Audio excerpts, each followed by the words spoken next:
Good evening, everyone. The time being 5:30, I'd like to declare the meeting open. My name is Paula Reid. I'm the Mayor of Kingborough, and it's my pleasure to welcome everybody to tonight's council meeting on Monday, the 20th of September 2021. Welcome to those in the public gallery and also those watching the live stream at home via YouTube.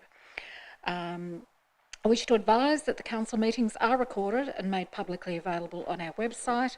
In accordance with the council's policy, I will ask the Acting General Manager to confirm that the audio recording has commenced. Confirmed, thank you.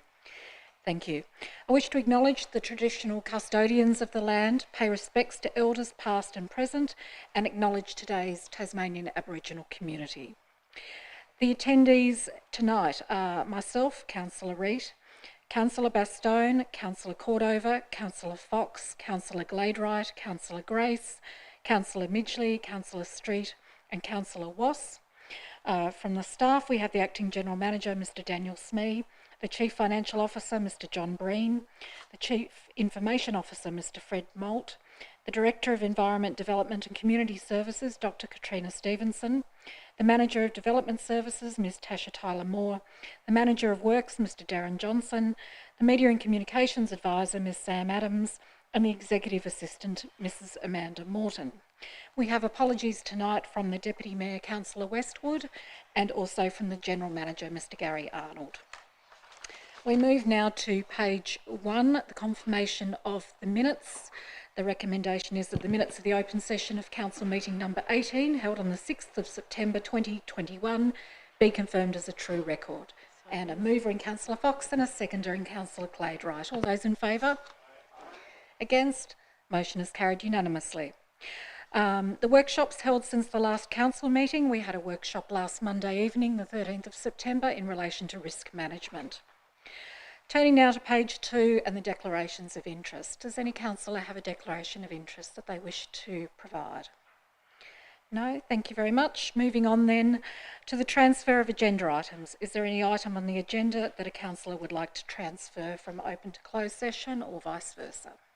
No? Thank you. Questions without notice from the public. Does any member of the public have a question they would like to ask? Thank you. If you'd like to go over to the lectern and put the light on, press talk so the red light comes on, and if you could just state your name and address at the start and then your question, please.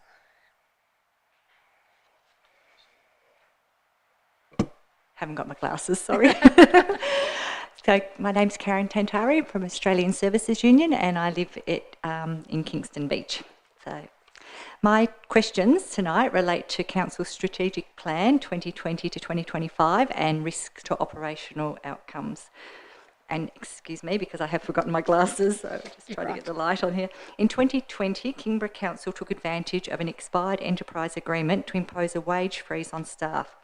Kingborough Council ended up experiencing no substantial financial loss due to COVID, yet has to date not adequately reimbursed its employees for the period in which the wage freeze was imposed, nor provided an adequate wage increase to the current bargaining, or in the current bargaining. The fact that the enterprise agreement was recently voted down is testament that employers are feeling undervalued and is representative of a negative work environment. The national minimum wage increase over recent years have been much higher than the Kingborough Council's wage increases, meaning that wages at Kingborough Council are now not much higher than the minimum award rates. The negative enterprise bargaining result... Point of order, Mayor. Can we have the question, please? Yes, I'm getting there. Can we have it now, please, as in per local government? Thank you. Thank you. Okay. I think it's been reached. Yeah, keep going. Keep going with my intro? Or the question? I'm just about there. Yep. Yeah. So the negative enterprise bargaining result and the current high level of staff turnover appears to show that Kingborough Council is not a desirable place to work at present. Council is struggling to recruit employees to replace the skilled staff it's losing. Given the high turnover rate, negative enterprise agreement negotiation outcome and last year's wage freeze, is Council confident that they are on track to achieve the key principle from the strategic plan of being a desirable place to work, attracting committed and engaged staff through progressive human resource practices and a positive work environment? Thank you very much for the question. Look, I am aware that there are continuing discussions around an enterprise agreement. I believe a second offer has been made, but I might ask the Acting General Manager if he can provide some more information, because I didn't get an update this morning from the General Manager before he went on leave. Thank you, Mayor. Yes, that is correct. We are in the middle of an ongoing enterprise bargaining agreement process, but to answer the question, yes, we remain confident that we will be able to achieve the objectives set out in Council's strategic plan. Thank you. And I have a second question.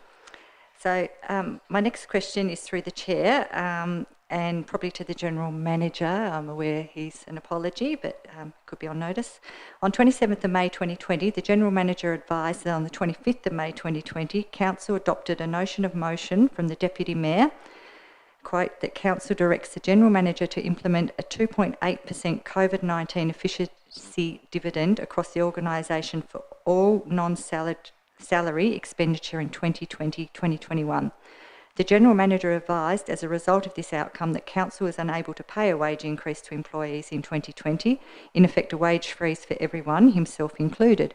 Could Council please advise how many managers, senior employees on contract have received a wage increase during the period in which employees have endured a wage freeze? Thank you. I think we will take that one on notice so that we can get you the accurate information. Thank you. Thank you very much. Does anyone else from the public gallery have any questions you'd like to ask? No? Thank you very much. Okay. Questions on notice from the public.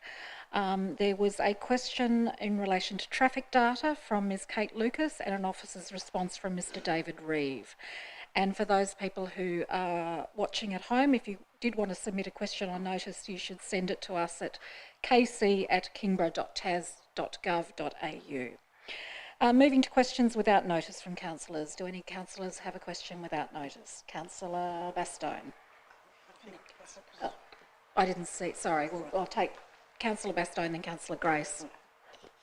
Thank you, Mayor. I was wondering, could we have an explanation as to why the Salvage art competition was cancelled a week after the entries closed, please? I'll ask Dr Stevenson if she could provide some information on that. Dr Stevenson. Through you, Mayor.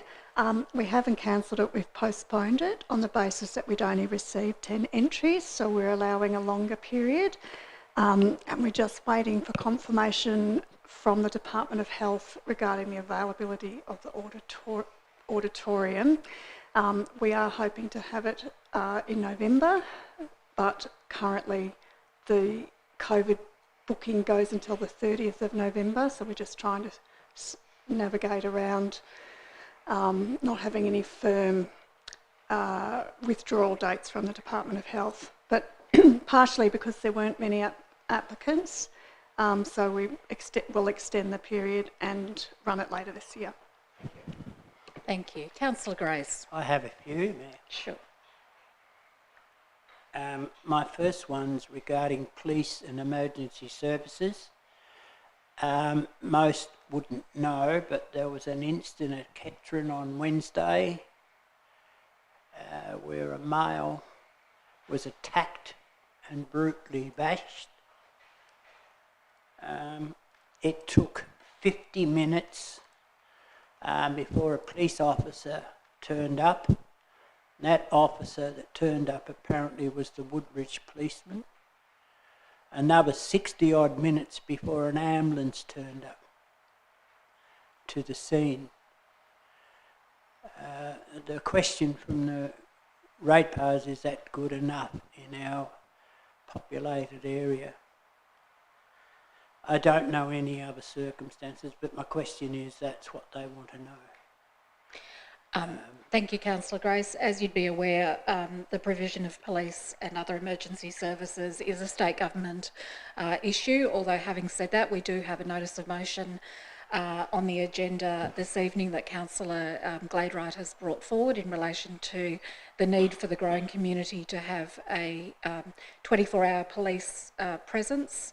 I did meet with Inspector Burke, the who's been in the role for several months now, a few weeks ago, and I did ask the question about whether the levels of staffing were adequate at Kingston Police Station for our population base, and he indicated that they were. There had been an increase, I believe, maybe 3 or 4 years ago. I couldn't give you an exact date, but Kingston was given additional police presence at that time, and that has been maintained. But I'm sure during the discussion on the notice of motion that we will be debating shortly, you could contribute further to that if you wish to. Yeah, my next question is, Mayor, have you had time yet to look at the bus shelter at Snug? Thank you, Councillor Grace. Yes, I have. And in fact, it's my understanding, because I did ask the General Manager about this when you last raised it, and my understanding is that there is a difficulty with Metro Tasmania and the status of that bus shelter. They say it is theirs, and they believed that it was not painted at the time when it was done, when it was painted pink. I'm told they believed that approval hadn't been provided by Metro Tasmania to do that, and that is why they then subsequently painted over it. I did mention it I had occasion to meet the new Metro manager, CEO, several weeks ago, and I did mention it in passing to her, but I also understand that Councillor Midgley has made inquiries about this as well, and I am trying to work through a solution to that, because I understand that there is a desire from the family to have some sort of recognition on that bus shelter for the loss of their mum and their wife, but we would need the permission of Metro to do that, so we are trying to work through that. Thank you. Just for a little bit of information, it was the Progress Group back them days that actually built 3 bus shelters. One at Margate, which Council took away, one at Electrona, and the one down at Lower Snug. They were not built by Metro and never been owned by Metro. We did get approval from Metro, our officer, our council at the time. And why did it take them at the next time, Mayor, you're talking to, why did it take them over 3 years to work out it wasn't their bus shelter? But anyway, I'm happy that you're pursuing that, because these children, and I did pass on the letter from those two boys. Is there another question? I've got a couple more. Yep, sure. Back 2 years ago when we did the playground at Snug, it was in the proposal, if I remember rightly, that we were going to put a basketball hoop at the tennis club, at the tennis courts for our elder people that love their basketball. That's not happened. Okay. I might ask Mr. Smee if he can provide us with some information on that. Mr. Smee. Yes, through you, Mayor. My recollection of that is that a basketball ring at the tennis courts was one of a number of infrastructure items that came up during the survey that was done, and it was also identified as one of the potential items that could be installed, but there's been no commitment from council given to do that, and it would need to be a matter that is included as part of the budget deliberations for next year, because whilst it was discussed, it has never been formalised. I won't argue with that, but I will go back and look at the agreement. Bruny Island, council own a block of land at Bruny Island, which we all know that council tried to sell some time ago, and it was voted unanimously that we would not sell that block of land because it belongs to the ratepayers of Bruny Island. they're in a position where they're trying to develop this block of land, as I understand. They've got a lot of loopholes to go through, which is a pity because it's a public piece of land. One in particular is the sewage that is coming from the hotel onto that block. That is a major, major problem they've inherited.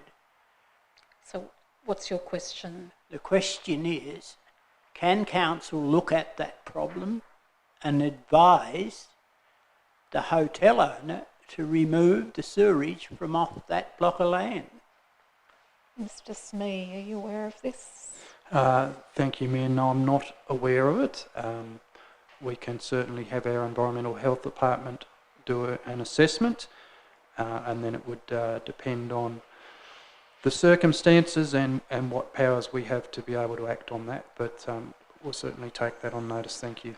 We've certainly got powers, I can tell you. But anyway, my next question is the Bruny Island Boat Club. As you are aware, with the erosion that occurred down there, council, I'm not sure if the government put 80,000 in towards the reinstatement of the erosion, and council undertook the planning and management of that particular project. I understand that the job, and I'm only quoting what I'm told, I haven't been to the island and looked at it, but I'm told the rock size is too small, the whole thing is starting to collapse again. And it's only been done a few months ago. Thank you. We don't have Mr. Could council, my question is, could council give us a report, please, on the process of what took place there? Yep, I was just about to say we don't have Mr. Reeve with us this evening, so he could provide some information. So we'll take that one on notice if you don't mind. And please note that I'm only going on hearsay. Sure, that's okay. Thank you. My last question is, again, and this again's been raised by many of my our ratepayers, mine, oh God. Again, they're noting how many more planners are we losing? And again, I heard a lady tonight speak about enterprise bargaining and whatever we do, and we've constantly talked. Our previous mayor, when he was elected, swore black and blue that he was going to bring this to a head and find out why. I think in the last 12 months or 2 years, we've lost somewhere around about 20 planners. Is it because of the, my question is, well, I'm not sure of the numbers, but I didn't research it, but I know there's quite a few. But my question is, hearing the lady tonight speak, is it because this council is not prepared to pay these people a proper wage? Because if they're not, all it's doing is jeopardising our ratepayers. Because we're not getting, and they're not getting the services. It's taking far, far too long to get an application through. So that's my question. My question is, are we underpaying, or is there a problem with management within that department? Thank you, Mr. Smee. Oh, and Dr. Steve, no, you go. Thank you, Mayor. Councillor Grace, the underlying issue in employing planners is that there is a nationwide shortage of them. The situation that Kingborough Council finds itself in is no different to any other council in Tasmania, in which it is a particular skill set where there is a shortage. And inevitably when there's a shortage, there is a situation where there's this constant merry-go-round of either councils trying to recruit staff from other councils and the state government also recruiting staff from councils. So the staff that we have lost would be less than a handful over the past 12 months. And it's not due to our pay and conditions. It is due to the shortage, it's due to the workload that we have at the moment, and it's due to a preference to go and work either in private consultancy or for state government. Well, following, Mayor, I think it's time us as councillors and you as Mayor, as the new Mayor elected, that we workshop and look at the conditions and all the stuff surrounding how to get a planning approval, because I see many planning approvals come, and this is a question, I see many come through this table that don't even meet the criteria. Sorry. So my question is, why aren't they sent back and not dealt with? If they don't meet the requirements, the council staff have under their power to immediately refuse it. I think we're wasting too much time on petty things, but... Okay. Mr. Smith. Thank you, Mayor. Our policy requires that a refusal comes to council. So unless you want to amend the policy, we are simply abiding by that. So any recommendation for a refusal comes to council. Maybe we should look at it. I don't know the answer to that, Okay. but I just raised it. Okay, is that the end of your... Do you have any further questions? No, I don't think. Thank you. Councillor Midgley, thank you for your patience. Thank you, Mayor. I have a couple of questions. The first one is local residents have circulated a submission from Tas Fire Services regarding the Huntingfield DA.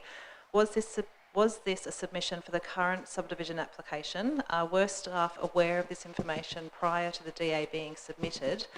Because the information in the Tas Fire submission is quite alarming and it would be good to know more information. Ms Tyler Moore, I believe, can assist with that. Through you, Mayor, the Tas Fire letter that's been circulated to all the councillors and I believe a number of members of the public what did not form part of the planning application. We were unaware of that letter before it was circulated to us by the one of the lead residents who have got concerns with the application. I've since spoken with Tas Fire Services. They were not aware that the public had the letter, and the letter seems, although not dated, is written at very early stages, so the letter references the whole estate. And as we've explained a number of times, this application isn't for the whole estate, it's not in the master plan, it's just a portion of the estate, that the comments that are contained in that aren't necessarily directly related to that part of the application, but it will need to be dealt with when the subdivision expands.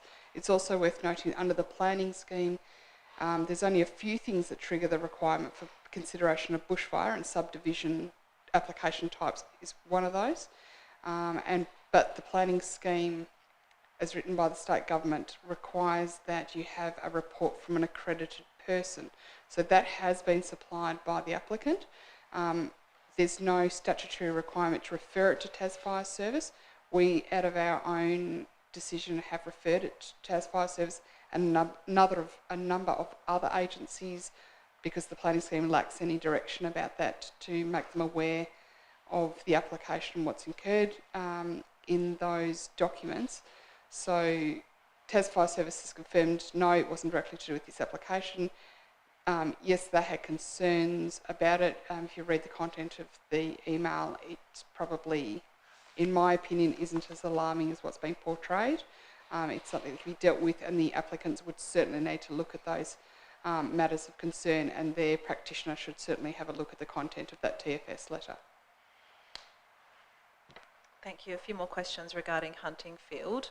How lots will be sold? So how do we know if individual lots will be sold or on a lot-by-lot basis, or they'll be sold in blocks to developers?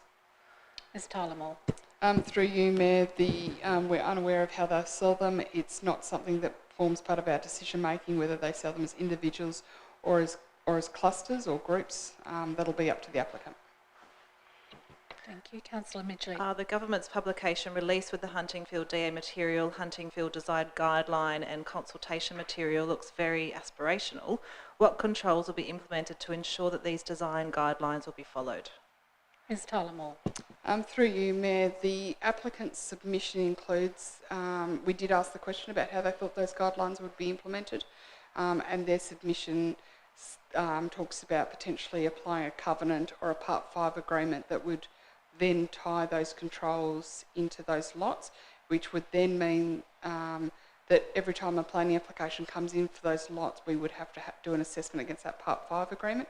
We haven't yet decided whether we think that's appropriate or whether, if there's a better mechanism to do that. It's not typically something we have. An example of one that we have that is similar is Kingston Green, which stipulates things such as you must have 2/3 of your wall rendered, and you must have your porch this dimension, and you must use this suite of colours.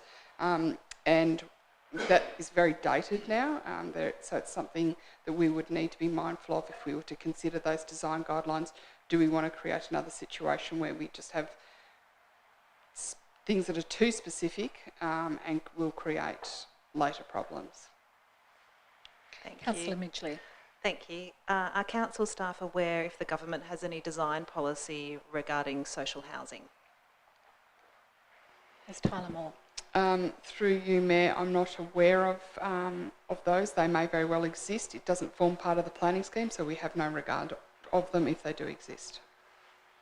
Thank you. And one more, Mayor. I note that we have a meeting with Minister Ferguson on Wednesday. I'm just wondering what in particular that is about. Is it about Huntingfield or the City Deal projects? Or?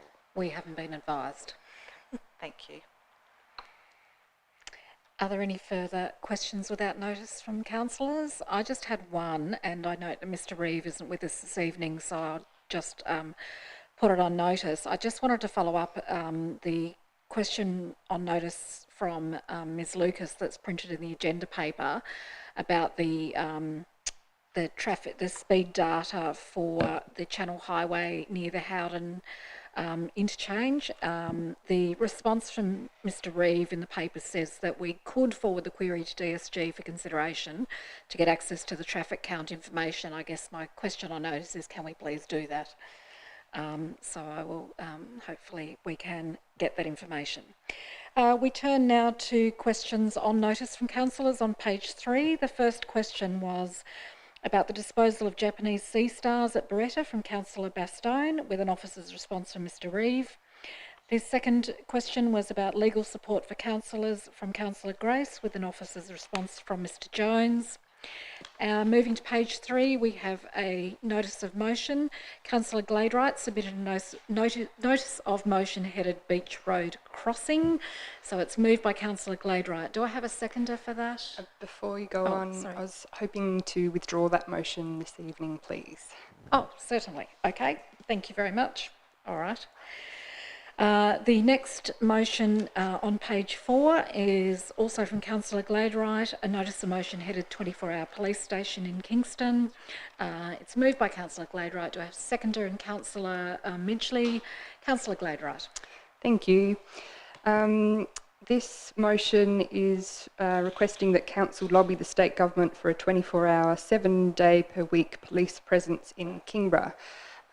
This is the second version of this motion after I've had lots of discussion with multiple people, including the chair of the Safety Committee.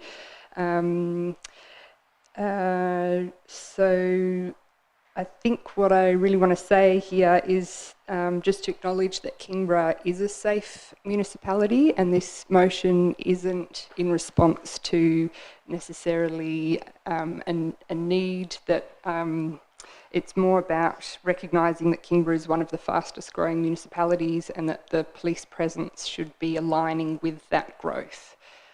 So I'm hoping that I'll get some support from other councillors.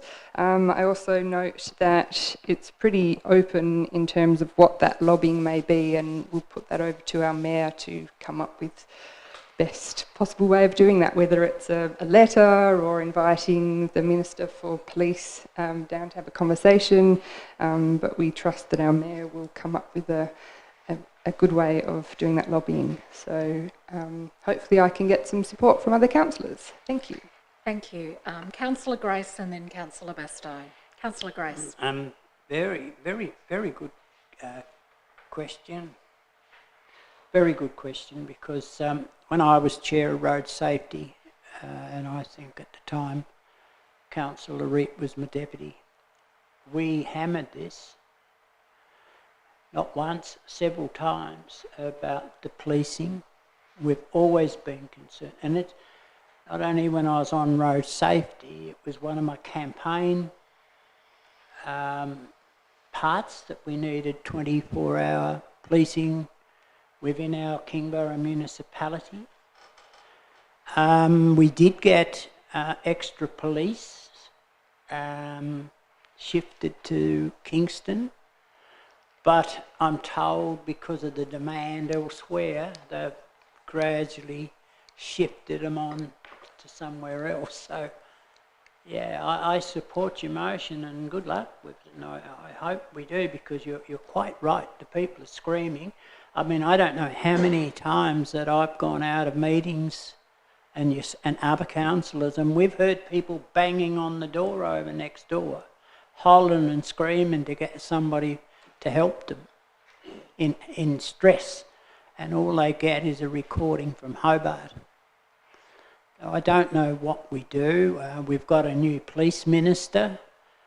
Maybe the mayor may invite her to a workshop one night, and we can ask her some of the questions that we've been raising. Thank you, Councillor Grace. Councillor Bastow. Thank you, Mayor. I'm just wondering if I could ask Councillor Glade-Wright whether you mean you want the police station manned 24 hours a day or police presence within Kingborough, because I think there's quite a difference in that. If we've got police presence going around in cars, then they're actually doing something. But if they're sitting in a police station waiting for something to happen, it seems to me that this is a waste of police power. Councillor Glade-Wright. Thank you. I don't think I'm in a position to answer that, and really that would be up to the police to determine where they need to be. I'm just requesting police presence in Kingborough, and they will work out what they do with their time. Councillor Bastow. Well, it's a desire for a police station that is staffed 24 hours a day, 7 days a week. And I thought in the discussions I had with the police that in fact isn't what they wanted to do. They wanted to have a police presence within Kingborough, but not a staffed police station that took up, a policeman's time. So I just wanted to get that clear before I decide how I'm going to vote. Thank you. Are there any further speakers on the motion? Councillor Cordover. Thank you, Mayor. I have the utmost respect for Tasmania's emergency services. They do a power of work to keep us safe. Tasmania Police can ask the state government for more resources without our help. But of course, if they do need our help, then let's consider it. No request has been made to me from Kingborough Council's own advisory body, the Kingborough Community Safety Committee, nor from the police. Let's at least have a workshop on this and to look at the evidence before going down this path. We need an evidence-based approach to crime. What problem are we trying to solve? My understanding is that the police are there to deal with the symptoms of crime, whereas the underlying causes of crime require a more targeted tactic than simply having more police in offices or more police in patrol cars waiting and watching for more crime to happen. In real life, we need to use science to target specific investment in programs to combat the poverty, the alienation, the marginalisation, and the lack of secure housing and access to education, employment and training that are the actual causes of crime.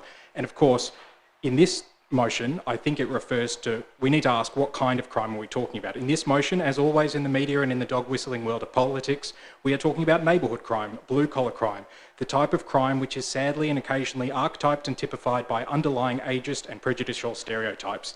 It's that portrait of a young male in a hoodie from a certain part of town, perhaps of a certain ethnicity from a certain background, getting up to no good.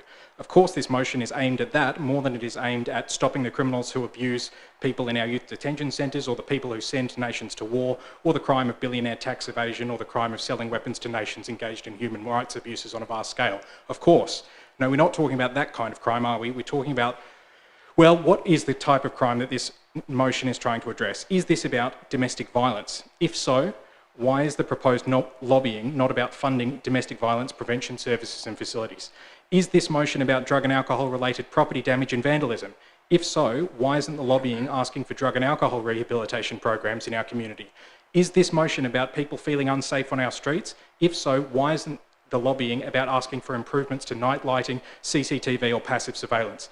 Is this motion about speeding or hooning? If so, why isn't the lobbying asking for traffic calming measures? Is it about young people out late at night? If so, why aren't we asking for diversionary programs or employment and training opportunities? Is this about having more police available to direct traffic in case of road accidents or natural disasters? If so, why isn't the lobbying asking for more funds for the SES or paramedics or firefighters? Is this motion about wage theft, worker exploitation, tax evasion, corruption or white-collar crime such as criminogenic and predatory financial crime that takes place in our midst? I didn't think so. I think police are asked to do far too much.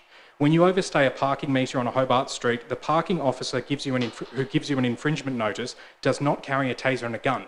That's unnecessary. And so too, I think, if you're caught speeding in your car, I don't think the person giving you the speeding ticket should have a taser and a gun. If we need somebody to de-escalate a situation with somebody facing an acute mental health crisis, I don't think the first responder should be carrying a taser and a gun. If there's a noise complaint because teenagers are having a party and it's disturbing the neighbours, I don't think the responder needs to have a taser and a gun. In our society... Councillor Cordova, I'm going to call you to relevance. We're actually not discussing that Tasmania Police carry tasers and guns. Could I direct you to the substance of the notice of motion submitted by Councillor Gladwright in relation to the staffing 24 hours of police? But let's not stray too far from that topic, please. Thank you, Mayor.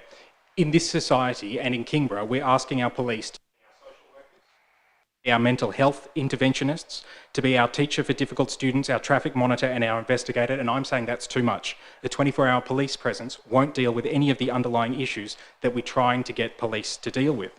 And the proof is in the rates of incarceration, that we incarcerate 3 times more here in Tasmania than in Norway, and that's not because there's something in the drinking water that makes people in Kingborough more likely to commit a crime worthy of a custodial sentence. It's about our attitude towards policing and our attitude towards crime. And by putting on more police for more hours, that is not going to address the underlying causes of crime which people are so anxious about. And without seeing any clear crime-based statistics saying this type of crime is going on in Kingborough in this area at this time, so we need more police here, I think that this motion will be viewed by the public as nothing more than a cynical and half-baked attempt to politicise public safety by playing on people's generalised anxiety. More police does not always equal less crime. There are many suburbs with far higher rates of crime which have far higher presence of police. Meanwhile, there are plenty of areas in Tasmania that have almost no police presence but very low rates of crime, because solving crime is not as simple as increasing police presence. In fact, over-policing can lead to whole communities being marginalised, stigmatised and disenfranchised. When people in vulnerable circumstances see police more often than they see social workers, the whole community suffers. When marginalised people get fines for misdemeanours more often than they get support and targeted services, the whole community suffers. And when people get exposed to the criminal justice system from a young age because there are too many police patrolling their neighbourhood, asking them what they're doing out so late or who they're talking to or what they're up to, nobody is made safer. If there is a problem for us to fix... Can I have 3 more minutes, please? Or 30 seconds?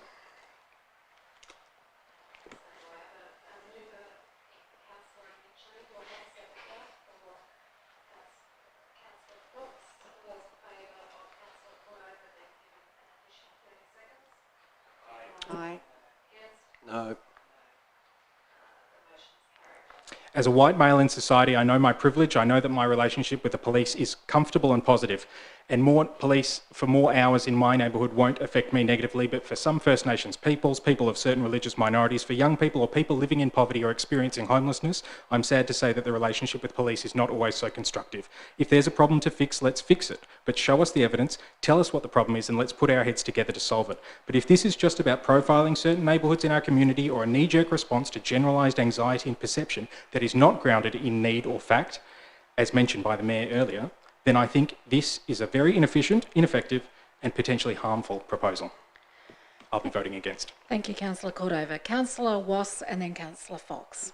Yes, thank you, Mayor. I'd just like to advise that I do support this recommendation and I will be voting for it. And some of the reasons Councillor Cordova covered. But the most important reason why I'm going to support it is, in the community, this is what the community is saying. Not an expert like Councillor Cordova. The people that matter, the people that we're here to represent, they're the ones that matter. They're the ones that are asking for this. And I think by council showing an interest and referring that to where it should go, be it to the minister, be it to the department, it gives an opportunity for a review to be carried out. You've got to remember that those police officers attending at Kingborough are also looking after the southern region in total. Now, are there issues in Dover? Are there issues in Huonville?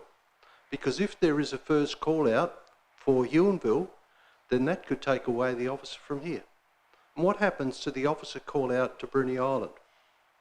Again, a review, and this could necessitate a review will be determined by, and the inspector will then have an opportunity to state his or her case, and it will also give the minister an opportunity to have some input, and most importantly, to come back with a decision that would be best placed for our community. So I suggest to you that the recommendation should be approved. Thank you, Councillor Wass. Councillor Fox. Thank you, Mayor. I know that Kingborough has got a very low crime rate compared to other municipalities, and I think when the Safety Committee looked at this issue recently and the new police were put on, it was made clear to them that the state has limited resources and that Kingborough actually has their fair share of resources from the police right now, and that we almost have a 24-hour presence now. And during the very small time in the middle of the night that we don't, the southern outlet is very accessible and police can get to Kingborough and further regions very quickly at very short notice, and the Hobart Police will cover this area. So I understand the concerns in the community, but perhaps if they realise how well serviced we are and that is made more public, that they won't be expressing those concerns. I don't support the motion. I think the current situation is acceptable, and I think the Safety Committee has agreed to that, and unless it went to the committee and they came up with a recommendation, I wouldn't want to override that committee. And I would like to stay with the status quo. Thank you. Thank you, Councillor Fox. Councillor Midgley. Thank you, Mayor. Thank you, Councillor Cordova and other councillors who have shared. I think Councillor Cordova has definitely raised some significant points in regards to crime prevention, the lack of funds perhaps in those areas, a lack of funds in regards to domestic violence awareness and things like that. We definitely need to step up a lot more in those spaces. But I also like what Councillor Wass said in regards to the fact that the community is saying loud and clear that this is something that's really important to them. I wasn't on the last by-election campaign, but we have a fresh councillor here who spoke to a lot of residents, and there's a lot of talk on social media in regards to this discussion. So as a new councillor, Councillor Gladwright is bringing this to council, has had discussions with the Safety Committee chair, and they were happy to look at this motion coming to council as well. And I guess in regards to some points that some councillors have made, we don't know if someone is escaping domestic violence in the middle of the night. There's no statistics in regards to that. And sometimes in those situations, people don't have a safe place to go to, but they think to go to their local police station and knock on the door. We don't know how many knocks on those doors aren't answered. So does that prevent people from going? So I think it's worthy to consider the lobbying statement in here, and as we know, as Councillor Gladwright said, that lobbying statement is very broad. It could be a meeting with Tas Police, it could be some other discussions that could come to council, but we've got to take these steps and move forward with this, and I thank Councillor Gladwright for bringing this forward. I'm happy to support this motion. Thank you, Councillor Midgley. Before I ask Councillor Gladwright to sum up, I just wanted to make a brief contribution. I thank Councillor Gladwright for bringing the motion tonight. It was certainly very true during the recent by-election that this was a top of mind issues for many, many people in the community. And I believe that that is probably because of the proximity to where it was compared to the state election. Those state issues were still very much on people's minds. But you only need to look at the contributions on Facebook where people want to see a 24-hour police station because they don't believe the response times are adequate, particularly in the wee hours of the morning when there isn't coverage. We did have which was quite welcome, as I indicated earlier, an increase in the staff at the Kingston Police Station a number of years ago. That has remained. I'm not talking about the station being understaffed, and I don't believe Councillor Gladwright is either, but the intent of this motion is so that there is a 24-hour presence there and within our community, so that in the event of something occurring, that the community can be assured that there will be a prompt response to it. And I take on board what Councillor Cordova said about, you know, well, not necessarily us as a council, but the state government and federal governments don't do a lot in terms of looking at the causation issues and how we can actually reduce some of the incidences of crime by having intervention programs and positive programs. But in this case, and I certainly don't detract from what he's saying, but in this case, I believe that we do need to listen to the community. There were particularly elderly people in the community that expressed to me that they wanted to see more police here, that they felt, you know, if there was an intruder in their house in the middle of the night, that they wanted to know that there was a 24-hour police station. So I thank Councillor Gladwright for bringing the notice of motion. I will be supporting it, and I assure you I will try and come up with, if it passes, I will try and come up with innovative lobbying approaches and welcome suggestions on those. So, Councillor Gladwright, would you like to sum up? Can I just ask a question, if you may? Yes, certainly. A comment I think Councillor Fox made, and the fact is we haven't, the statistics I have is that the crime rate, particularly down in our area, Margate and Snug, which has tripled, I guess, in the last few years, there are problems with teenagers and so forth. So we haven't got those statistics in front of us, of course. So I agree with you, Mayor, that this needs to be, and Councillor Cordova, I think we need to take this. Is there a question? Well, the question is... What are is... the crime statistics? Yeah, the crime statistics, and how long does it take? Because I know it took an hour and a half at Snug just 3-4 weeks ago with a stolen car. Thank you. Well, we obviously don't have the statistics before us, but perhaps that's something that we could ask the Safety Committee to look at next time they meet. Councillor Glad... I say too that the police do a good job, and I'm not criticising them for 1 minute. Thank you, Councillor Grace. I think we all express that sentiment, even if we did, or believe that sentiment, even if we didn't express it. So thank you for pointing that out. Councillor Midgley, did you have a question? I have a question. I thought the crime statistics were published as part of the Safety Committee. I'm sure I've seen that little table with crime statistics in there. Yes, they are as part of the minutes. Yes. But we don't, I guess the question was, we don't have them before us at the moment. Yeah. Councillor Gladwright, would you like to sum up? Thank you. I can assure everyone that I have had lengthy discussion with the chair of the Safety Committee, and yes, it's quite right. We have very low crime rate in Kingborough, which is wonderful. This notice of motion is more looking at the fact that we're a growing community, and that it's reasonable to expect that the police presence keeps up with that growth. Thank you, Councillor Gladwright. I'll now put the motion. The recommendation is that the Council lobby the State Government for a 24-hour, 7-day per week police presence in Kingborough. It's moved by Councillor Gladwright and seconded by Councillor Midgley. All those in favour? Against? A show of hands, please. All those in favour? In favour are Councillors Grace, Wass, Midgley, Gladewright, Street and Reet. Against, Councillors Cordova, Fox and Bastone. The motion is carried. Moving now to page 5. I had submitted a notice of motion in relation to workshops. However, obviously, as I'm in the chair, I can't move that, and we don't have the Deputy Mayor here this evening, so I've asked Councillor Street if he would move that on my behalf, and then I would like to second the motion. Councillor Street, you'd like to move it? Yes, and I'd like to second it. Councillor Street.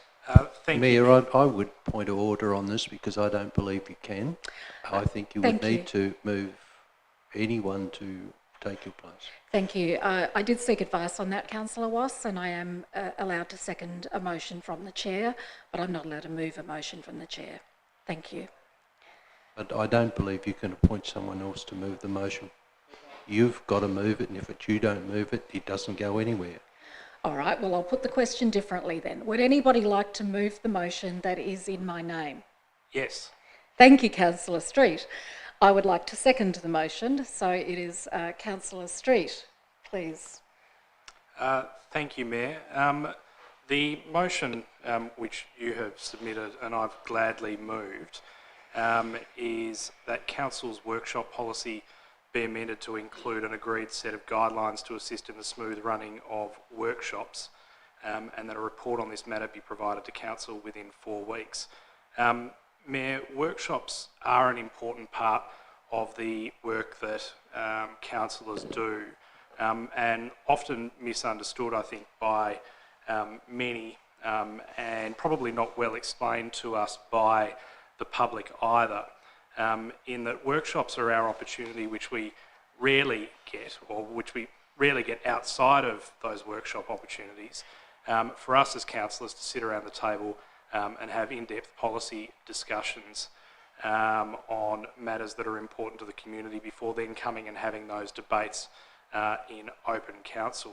It's an opportunity for us to thrash out matters that we may not otherwise get the opportunity to thrash out before then having those arguments again in public. It's an opportunity for us to take advice from staff as well, and also to meet with other stakeholders. Importantly, up till now, it's been my view, at least, and I know, given that you've provided the motion to Council, it's your view as well, Mayor, that perhaps those workshops haven't been going as smoothly as they otherwise could be. And there hasn't always been the opportunity for all councillors to contribute on an equal basis. I'm very glad to be moving this motion so that hopefully we can get some guidelines in place that allow for that to occur, allow all councillors to contribute appropriately at those workshops, and hopefully get a lot more out of them for the councillors that are involved and for staff and stakeholders that might be asked from time to time to attend them. So this is a bit of an internal process matter for council, but nonetheless I'm glad that we're having the discussion and glad that hopefully after this is concluded we should have an appropriate set of guidelines that assist us with running those workshops. Thank you, Councillor Street. Councillor Grace. Obviously I disagree. Look, 20 years I've gone to I don't know how many workshops, and I felt that workshops are closed.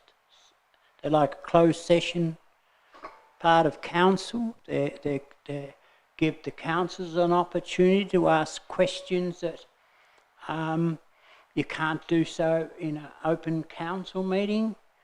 As far as time-wise, and I think I'm the target of this, to be quite frank, because I do ask questions, and particularly I do ask questions when we're talking about a $2-3 million project, and we're supposed to not be making decisions in workshop, and yet we do, in my opinion.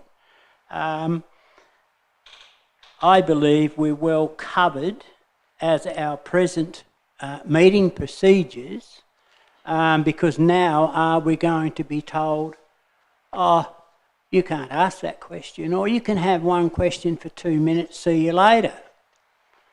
This is just gagging, it's not being open and transparent. In fact, it's reverse.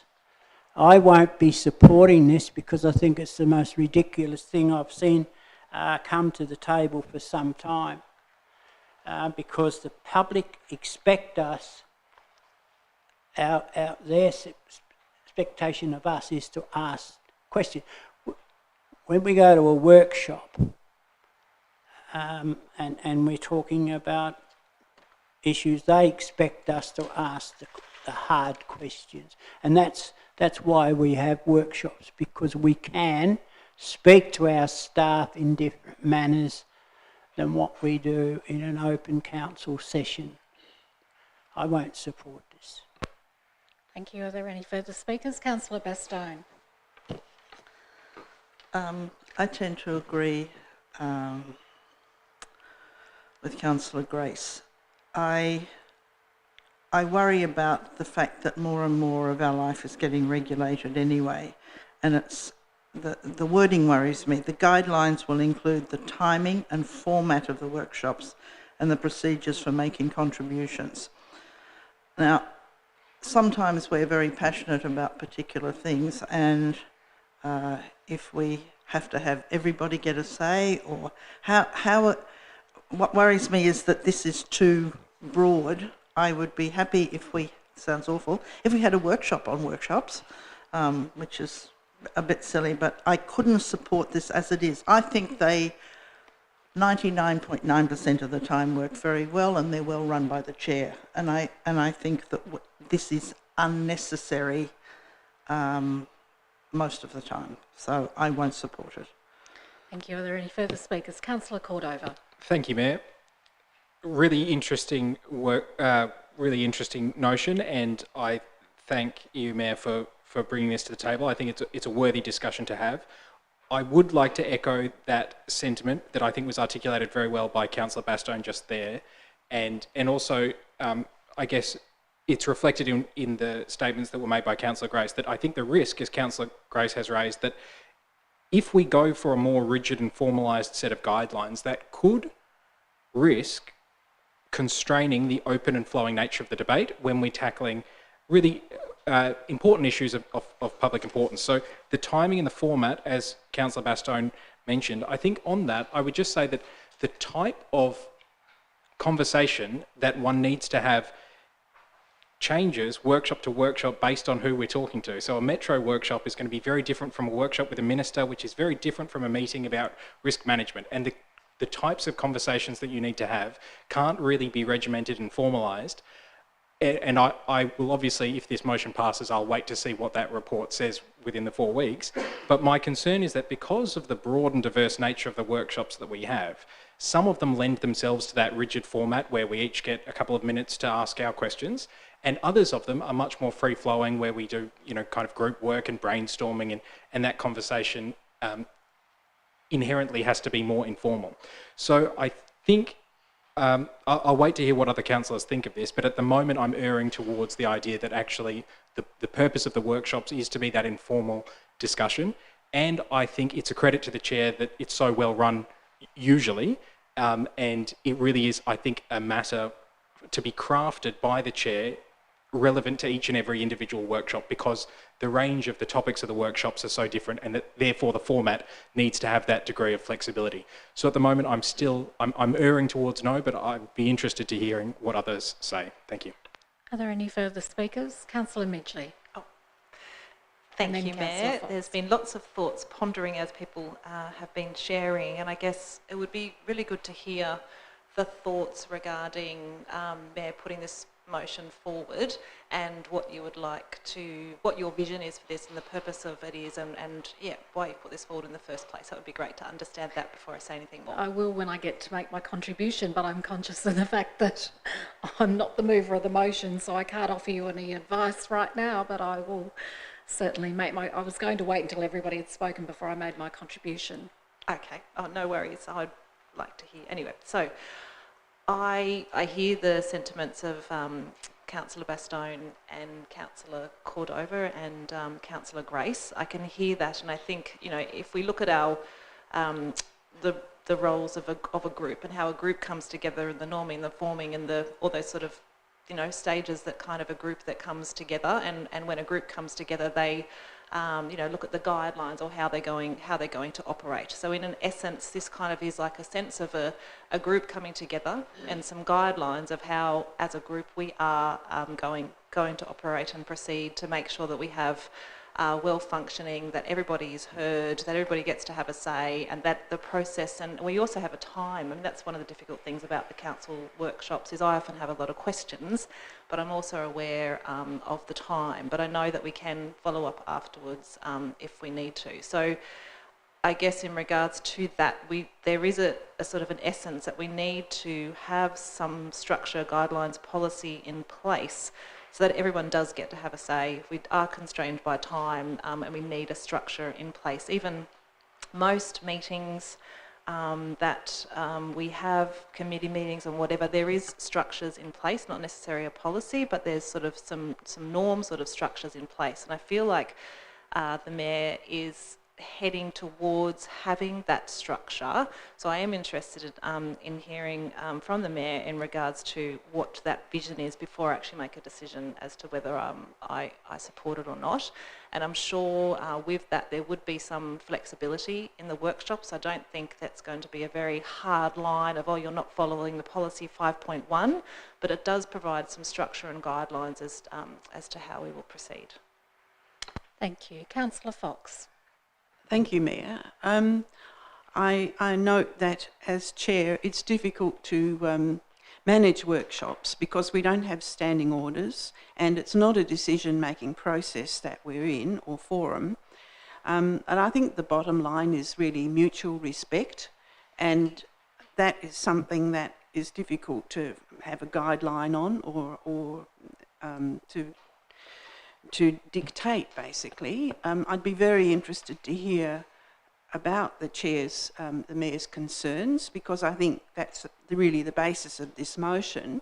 I agree with other speakers to say we should avoid rigidity, but at the same time I think it is important that we all take turns, not only to speak but also to listen, as we do around the table at a normal council meeting. But workshops have caused problems in the past, and also not only about who speaks the most, but also issues of basically being asked to make an informal decision, and which then future reports are based on, which I have always found very confronting. Maybe that should also be addressed in a report that were to come to council on the matter. They're probably the big issues for me. But I would look forward to Councillor Reid's contribution. Thank you. Councillor Gladwright. Thank you. I just have a quick question. Who would be writing this report? Mr Smee would be. Okay, great. I think... That's what he said too. Look, I support this motion. I think this motion is seeking to address efficiency. And so where it says this will ensure that all councillors have an equal opportunity to participate in proceedings and ensure that time made available for workshops is used in the most effective way. I definitely support that statement. Thank you, Councillor Gladwright. Councillor Cordova? Just a question. I assume that when the report comes back, is it the case that when the report comes back before council that we'll have that there'll be some deliberative process, almost like a workshop on workshops, in order to hash out some of these questions that we're raising, but as of this debate are going unanswered? Will we have the opportunity to maybe fix and tweak that first report after it comes back, then get another go to say, well, actually, we like this, we don't like that, let's alter and edit and improve it? Will that opportunity be available? We can have a workshop on the workshop, if that's what you're asking. Happy to have a workshop on the workshop. If there are no further... Just a question. Question, Councillor Grace, yep. I heard you correctly. I think Mayor said that you will be writing the report? No, I said Mr Smee would be writing the report. Sorry, it sounded as though you said You would be writing the report. No. Mr. Smee, not me. I know that rhymes. For my contribution, look, the reason that I brought this notice of motion is that was to have a framework which would allow our workshops to proceed in an orderly fashion while still ensuring that everybody has an equitable opportunity to take part. And I don't want it to be a rigid process. I think it does need to sort of ebb and flow depending on the sort of workshop we're having. For example, the risk management workshop that we had last week, obviously that was, as it was being facilitated by an external consultant, that was a totally different situation than, say, a workshop where we have a policy matter presented to us and then we ask questions, or that differs again from how it might run if we have some external parties who come and present to us on matters, or even if we have somebody who's joining us via video conferencing, that's different again. So I think there needs to be flexibility in it. But the question was raised recently about not having adequate opportunity to ask all the questions at a workshop, and I just wanted to ensure that we have some sort of framework where everybody gets the opportunity to ask those questions, having regard for the fact that we only do have an hour and a half that we make ourselves available for workshops.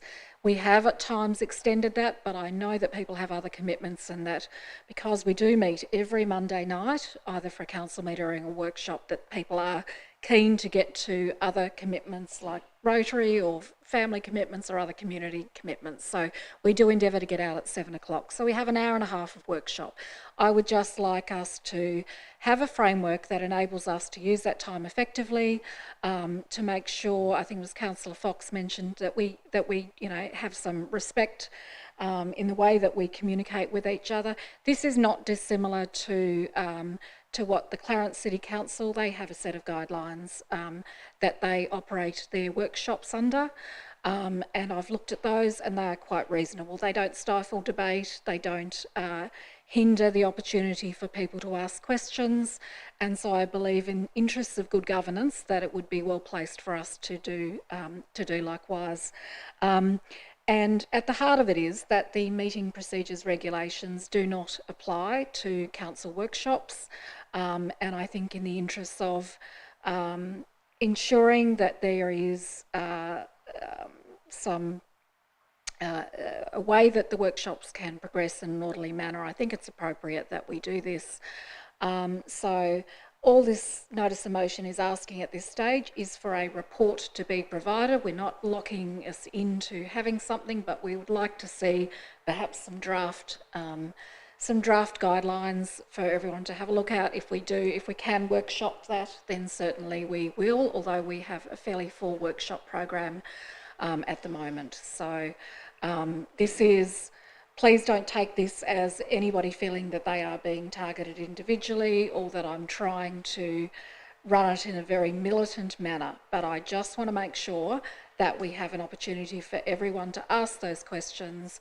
It may mean slightly, having some time frames around so that you can ask, if you should be able to ask a question in, a minute, not 5, because otherwise it's a statement, but, we can work within that in a framework. So, Councillor Bastone, did you have a question? I do have a question. It's in the wording, and I'm not sure if I can ask it to you. That's my worry, or whether I have to ask it to Councillor Street, who might not be able to answer me. The Council's workshop policy be amended to include an agreed set of guidelines. Yes. So, not to look at what might be proposed. That it is, if we vote for this, they will be amended. Is that right? I can answer that, can't I? Or would you like to answer it, Mr. Smee, from a governance perspective?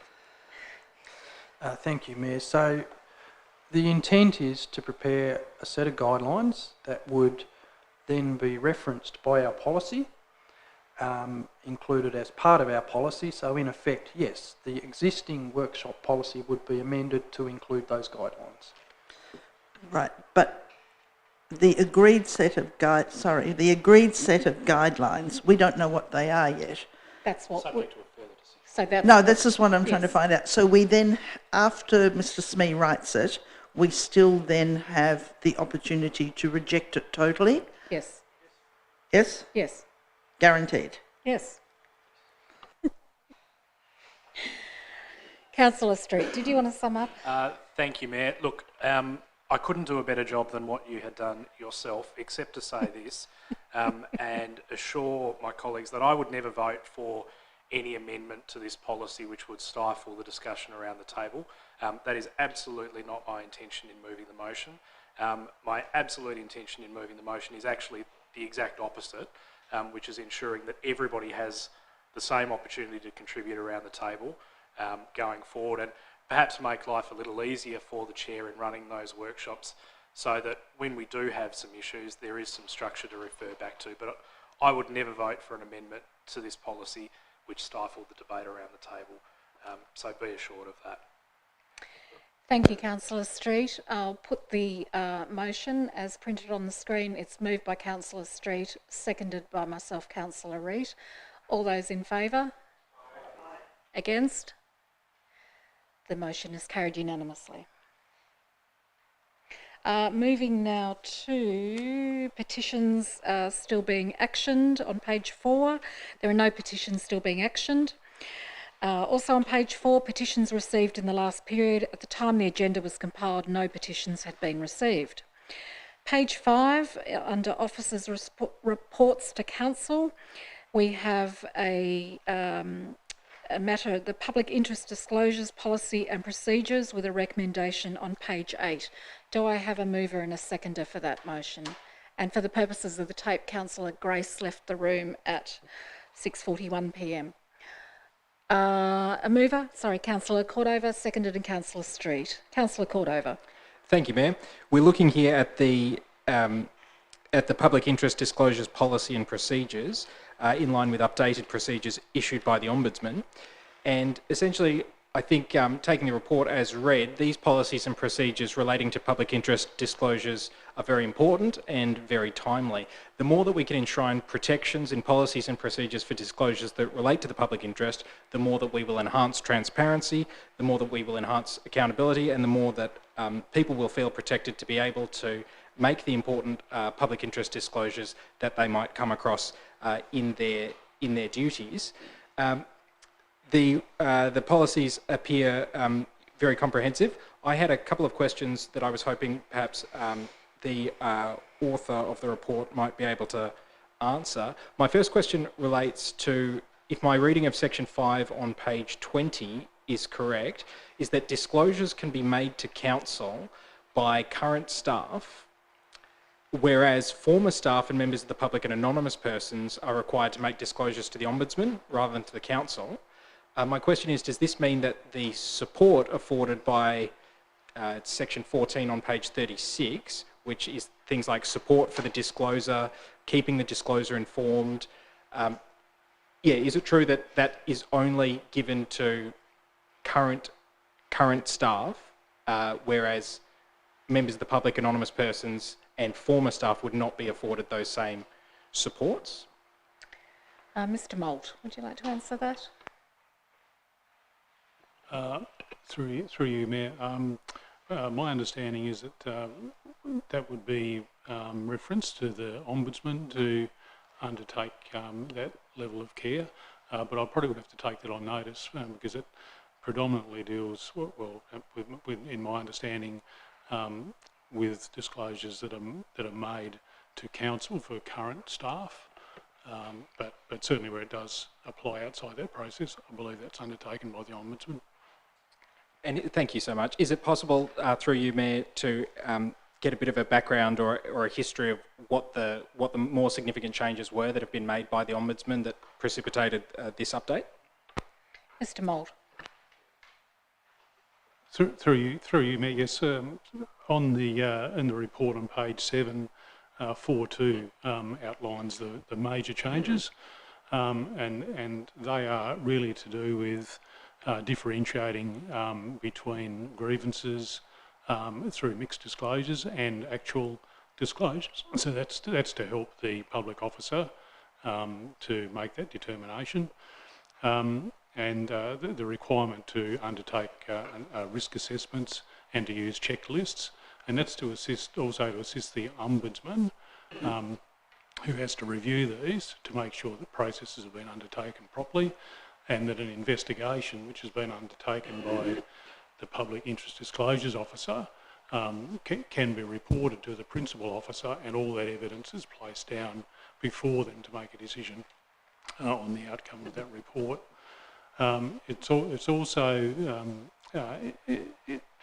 the simplification of the policy is also intended to make it easier to understand as well, and also the inclusion of those appendix is included for the process to be simplified for the assessment as well.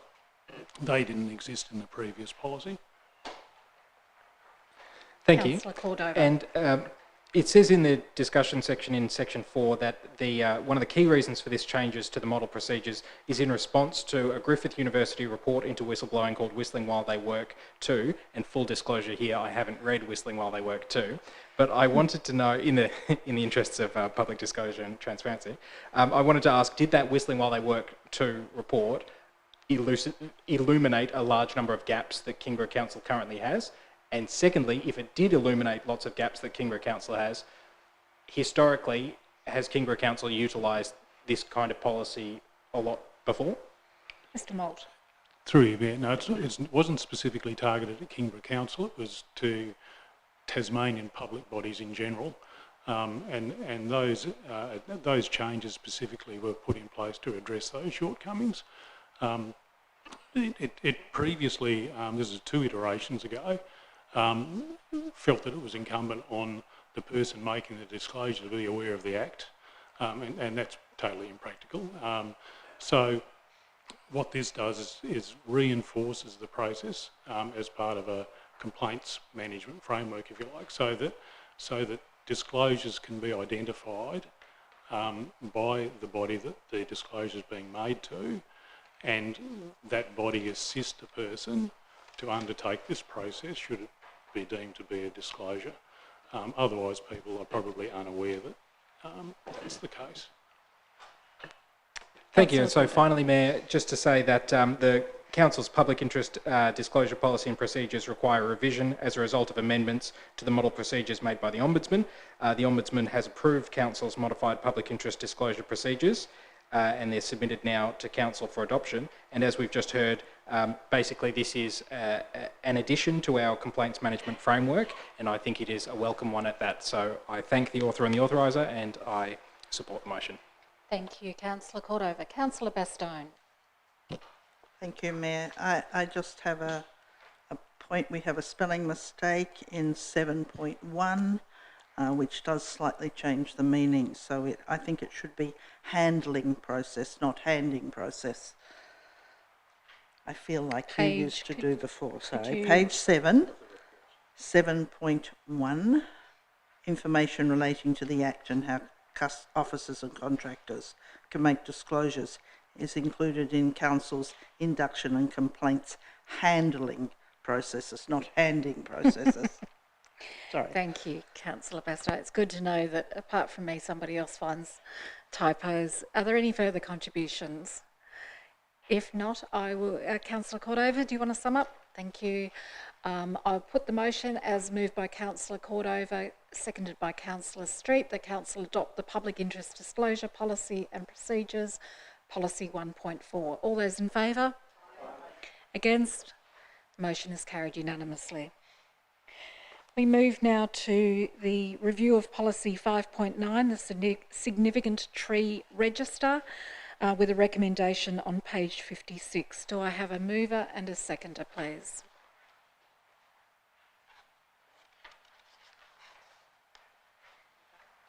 I need a mover for the motion. Councillor Midgley, Yes, do I have a my motion. seconder? Councillor Fox. Thank you, Councillor Midgley. Everybody wants to second it. Thank you, Mayor. So this was discussed at the last council meeting by you, Mayor, in regards to a review of this policy, and I thank council staff for the swift turnaround of this significant tree register policy. It is very important and timely. We understand that the hold-up was in regards to the bylaw. There's significant information contained in the report. It provides another layer of protection for the important habitat that we do have in Kingborough, and noting as well the track changes. There was too many track changes, so we don't see those currently in the updated policy.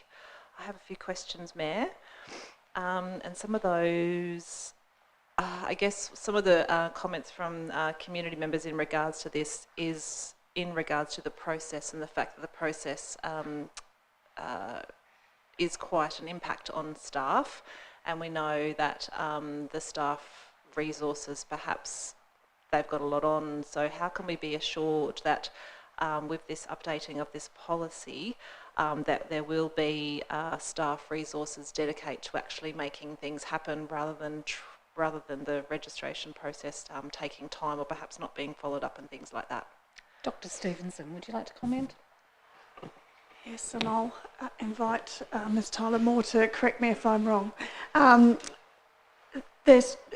I think it's important to understand that regardless of how much resources you throw at it, this is not something where you can get an application, assess it and make an amendment. We have to sort of cluster the work together because of the work that's involved in a planning scheme amendment, which is a critical part now that this new policy is trying to address.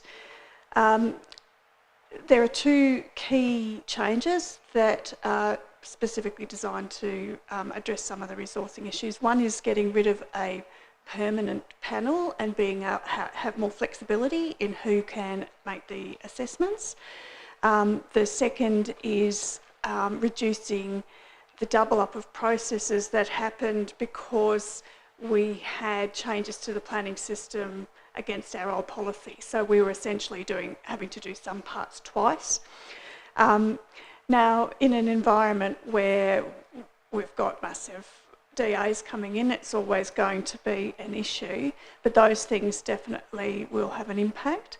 Having said that, you need a critical volume really to make it worthwhile investing the resources into the planning scheme amendment side of things. So you need a minimum number before you would do that, what is quite an intensive piece of work. Thank you. I guess that leads to my next question around actually promoting this to the public, and I understand we do promote it through social media and through different ways, and I don't, from my recollection, we don't get a significant, like a high number of people actually responding to this. How can we change that? Or, this is probably a crazy question coming from me, of course we want people to nominate more trees. How are we going to step up in that space to actually make this aware to the public, to note that this is a really important policy that they can and should be aware of, and that they can actually nominate? Thank you, Councillor Midgley. I did ask that question myself, and you'll notice that one of the changes in the new iteration of the policy that we have before us tonight is to make it a process that is open all year round rather than calling for nominations at a particular time during the year. So anybody can nominate a tree for listing or even delisting at any time, and the intention is then through our Media and Communications Officer is to have an annual focus particularly on reminding people that it's there and educating them what the significant tree register is about, and that we do have a change and that it'll be open all year round rather than just a particular period of time. Thank you, and I just had a thought on that comment. Excellent. So with the Kingborough Community Forum, I know Councillor Westwood initiated a bit of a, thing that they can sort of put ideas towards. Perhaps maybe on that, if it is relevant, there could be a significant tree register just to keep that reminding to the Kingborough Community Forum, because it's often that we know about things, but it takes that time to act. So maybe if it's prompted through that, just as an idea.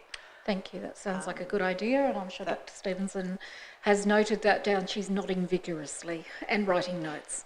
Thank you. And a couple of other questions. So I'm just wanting to understand the public consultation and alignment to LUPA. I'm not, just like, I know that's mentioned in the report, just if I can have some more clarification and understanding of that, please. Yeah. Ms. Tyler-Moore, would you like to fill us in on that, please? Through you, Mayor, the advertising requirements are stipulated in the Act about what you do for a planning scheme amendment, so that's whether it's a significant tree update or whether you're changing a policy about apartments.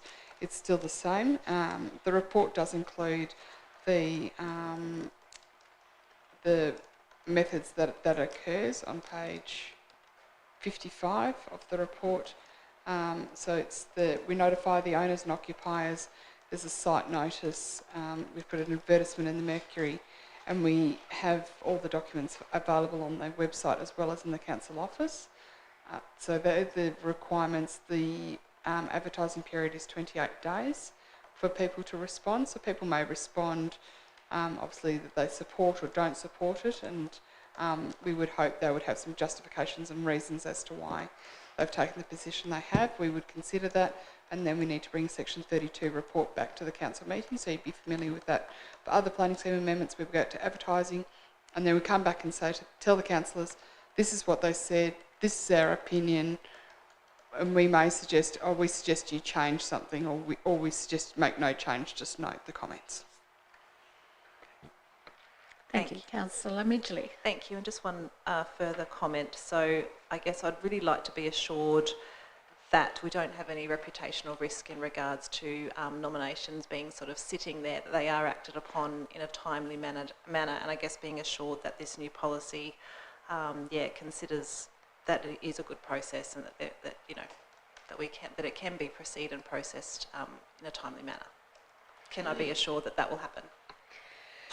Dr. Stevenson. Through you, Mayor. It depends on what you mean by timely. As I said, it's not something that we would be able to deal with on suddenly we get a nomination and next month it's in the planning scheme. It takes longer than that, but certainly the policy addresses correspondence to acknowledge the receipt of the nomination process. We're looking at updating our web content to be able to say these trees have been nominated and these ones have been listed. So a lot of it is improving the level of information we put out, and that includes also in the education campaign also being very clear about what is a significant tree. This is not a tool to protect every tree in Kingborough, and it's different than the bylaw, and it's that will be coming back to council. It is really about significant trees. So and part of the education will be making clear so that people have realistic expectations. Councillor Bastone and then Councillor Fox. Thank you, Mayor. I just have a worry if we're encouraging people to nominate significant trees.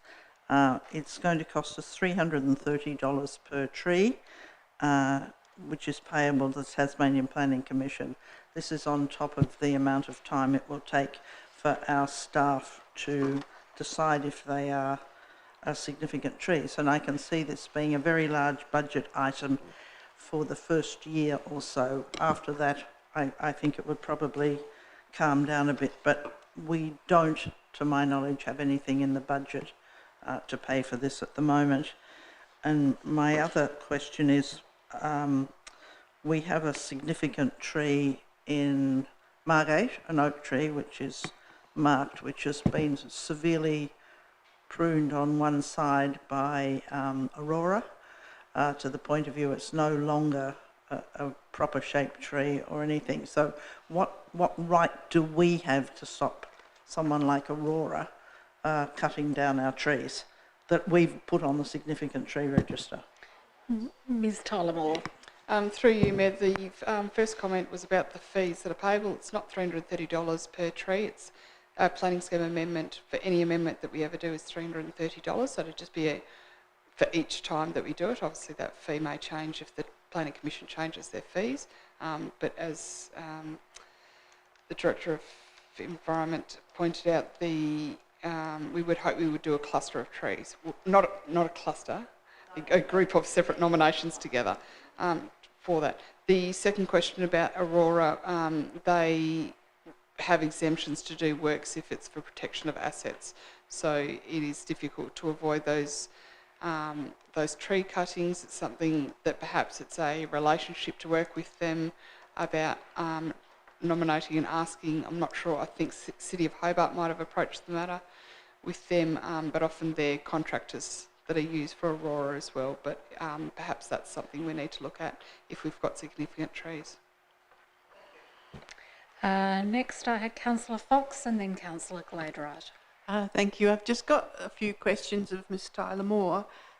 Is this to cover native trees, or does it also cover things like poplars and other introduced species that might have significant heritage value?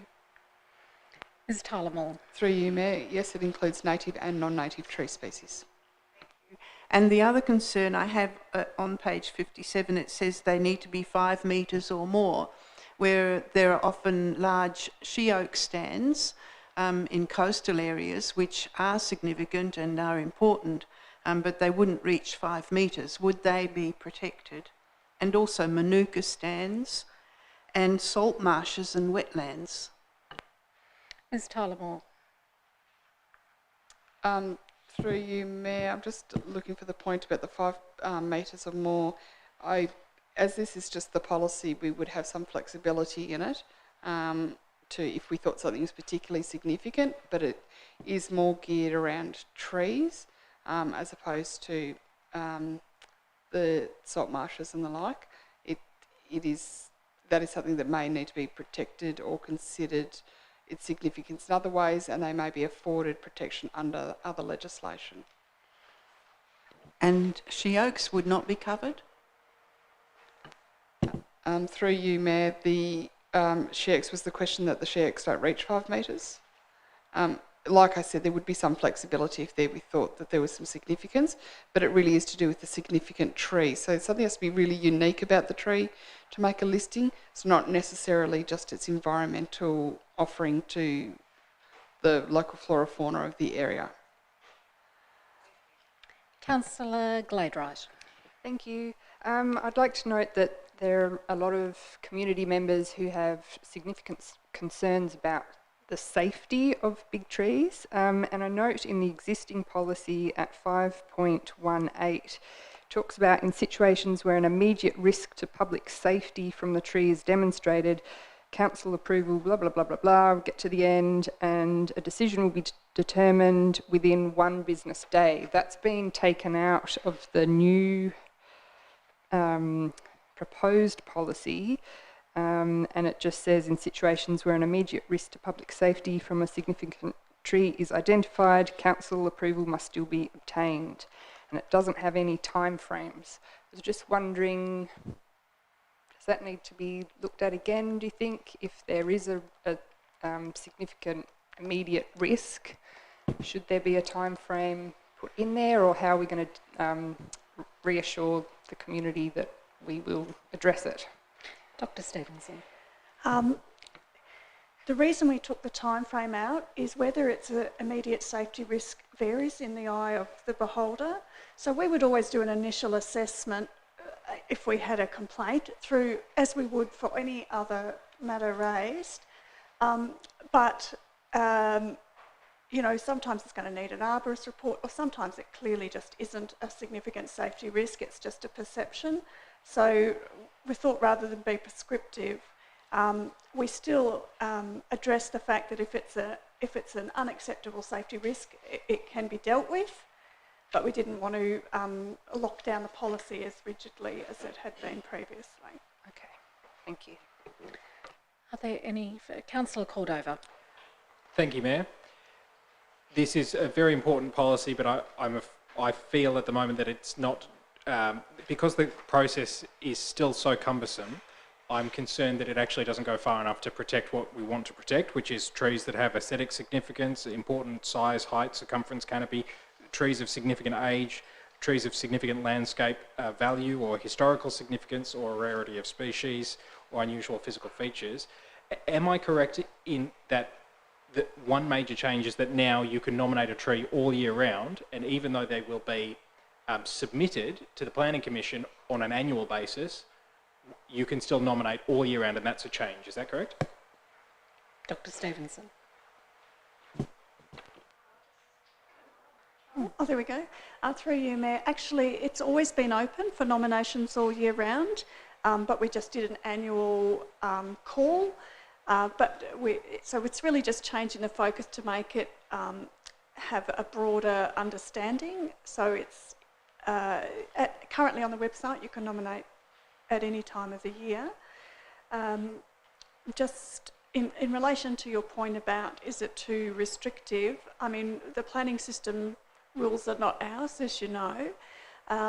The report does reference the fact that we've taken out references to the bylaw in this amended policy, but when the bylaw's being drafted to come back for consideration, we can contemplate the scenarios of having something that's been nominated but is not yet formalised as a significant tree and somehow capture some protections in the bylaw that way.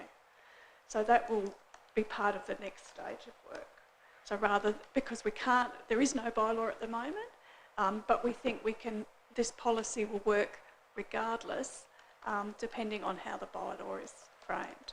But yeah, it's never going to be a big, it's not designed, and the planning system is not designed to do mass nominations. Thank you for that answer. That's very helpful. And Mayor, I'll just make the point that I'm concerned that and I raised this earlier, that we're potentially putting the cart before the horse in terms of a piecemeal approach where we're looking at the significant tree register now, and then we're going to look at the bylaw. But actually, all of this needs to fall within the framework of a street tree strategy. And Hobart City Council has a very comprehensive street tree strategy, which includes, all of their policies and procedures fall underneath that framework. I'm comforted by the fact that at 5.12 it says trees nominated for listing should not be removed or lopped until the listing is determined. I think that's critically important, that we should be operating here on a really precautionary principle. And what I mean by that is there are trees for which we may not yet know their significance because nobody's bothered to do the research, but actually we need to be protecting those trees. So we need to always err on the side of caution when it comes to protecting trees in Kingborough. And I'll give the example of Elston Wick Golf Course in Melbourne, where, and Gardening Australia just did a story about this, which is why I know, it was an abandoned golf course, and it was only because an amateur hobbyist started studying bird life in this case and found that 1/3 of all Victorian birds actually were coming through this Elston Wick golf course. And as a result, rather than making apartments on it, they actually protected that area and it's a reserve. Now, it was just lucky that one meticulous hobbyist managed to find that out. Let's now translate that to the historical significance of many trees in Kingborough. Unless we're actively seeking those stories, look at Royal Botanic Gardens in Hobart. That oak tree there was planted from Winston Churchill, like it was Winston Churchill's tree that they then planted. Well, unless somebody's actively asking people in our communities about the trees that are there, and we know that there's areas of concern about significant trees, there's one on Roslyn Avenue, for example, we need to be much more proactive. We need to be funding appropriately and resourcing these to enhance the community's ability to identify significant trees, and then we as a council need to be using a precautionary principle approach to protect those trees. And what a terrific idea from Councillor Midgley that we heard earlier to have a reminder set out in the Kingborough Community Forum notes so that all the community groups on their little request form where they have their wish list that they provide to the community forum can note down the trees in their area that are of significance. I think that will be a huge improvement, because right now we've got 23 trees on the register and everybody knows of trees in their neighbourhood where you walk past them and you say, well, that's a significant tree, it feels significant. And we might not yet know the historical significance or the cultural significance of those trees yet. I would like some reassurance, and I guess this is a question, what reassurance do I have that this register will be properly budgeted for? Dr. Stevenson. I guess that's a conversation for you as councillors. At the moment, it is a component of the development services workload, and there is no specific budget allocation for it, and it hasn't been needed, to be honest. it's been open for nominations and we've received very few. Having said that, if we experience an upsurge, you can bet your bottom dollar I'll be trying to make that clear in the budget conversations going forward. Thank you. I'll try and conclude my remarks, Mayor, by saying that I feel like we need to turn this around, to approach from the position where, because 184 submissions were made, because we know anecdotally that a huge proportion of Kingborough residents and visitors alike really value the trees in Kingborough, we need to take a trees and all policies kind of approach here and protect trees at every turn. I'm still very concerned that this register, whilst I really appreciate the intention behind it and the work that has been done on it, I'm concerned that we are still going to open it up to the public as we have done before, and we just won't resource it adequately to make sure that people are aware and educated about the importance of the trees in their neighbourhood and that they have the capacity to protect those trees by embarking upon this process of the significant tree register policy. That's a concern of mine, and I think it will be ameliorated significantly by having a street tree strategy which brings this all into the fold. I will say that it's important that the community is provided education about what the options are available to them, and it's really important that we start to take a precautionary principle when it comes to protecting the trees in Kingborough. Thanks. Thank you. Councillor Wass. Yes, thank you, Mayor. I would like to suggest in the public consultation that the Kingborough Chronicle be added. I believe under Lupa we need a daily paper, which means the Mercury gets included, but certainly from my understanding of the Mercury statistics and people, they're walking away from the Mercury in droves, and at least I haven't got figures for the Chronicle, but people are still reading that, so I would like to see the Chronicle included if we want to get to people with a hard print. I'm concerned on a couple of issues, and one is on page 55, 4.16, the final, that the affected the landowners and general public will have the opportunity to make submissions. Previously we had it so that the landowner had to agree. Now we look like we're going the other way, that the landowner will not have any say. Is that correct? Ms Tyler Moore. Through you, Mayor, the owner will have a say. They'll have the same opportunity as everyone else to make a submission related to the tree. This isn't that uncommon when you think of it in perspective of nominating heritage buildings, because the significant tree falls under the same ideas of the heritage buildings. You can nominate a heritage building and it doesn't necessarily need the consent of the owner, because obviously that may be prohibitive to protect things that are of significance to the greater community. So you're correct, it has been taken out, but they will have some right of reply. If they put a submission in, then they also then are able to be part of the hearings that will follow, held by the Planning Commission. Right, thank you. So on that basis, if the group's made a decision, surely the decision is going to be upheld regardless. To me, it's a one-way street. Through you, Mayor, no, that's not correct. The Planning Commission can make their own decisions, as they have done on numerous occasions with regard to development applications or other planning scheme amendments. They may choose to amend it in part, or amend the whole lot, or refuse the whole lot. So it's up to the Planning Commission to make the final decision. Right, thank you. In the case where a landowner does not wish that tree to be covered, and council goes about and covers it, and it's therefore in, based on the location of that tree, if that tree were to fall, to drop a branch in relation to the landowner's belief that that was going to occur, whose insurance does it cover? Who pays the insurance, in other words? Let's say there's a death and a car is written off at the same time. Who is going to pay that? Dr. Stevenson. Through you, Mayor, I can answer. Sorry, Ms Tyler Moore. Sorry. Through you, Mayor, I don't have the definitive answer about the tree falling on people when a tree's has failed, and there's very little case law about it. In fact, it's something that gets debated all the time in all states about that. If the tree is deemed dangerous, it will not be required to be retained.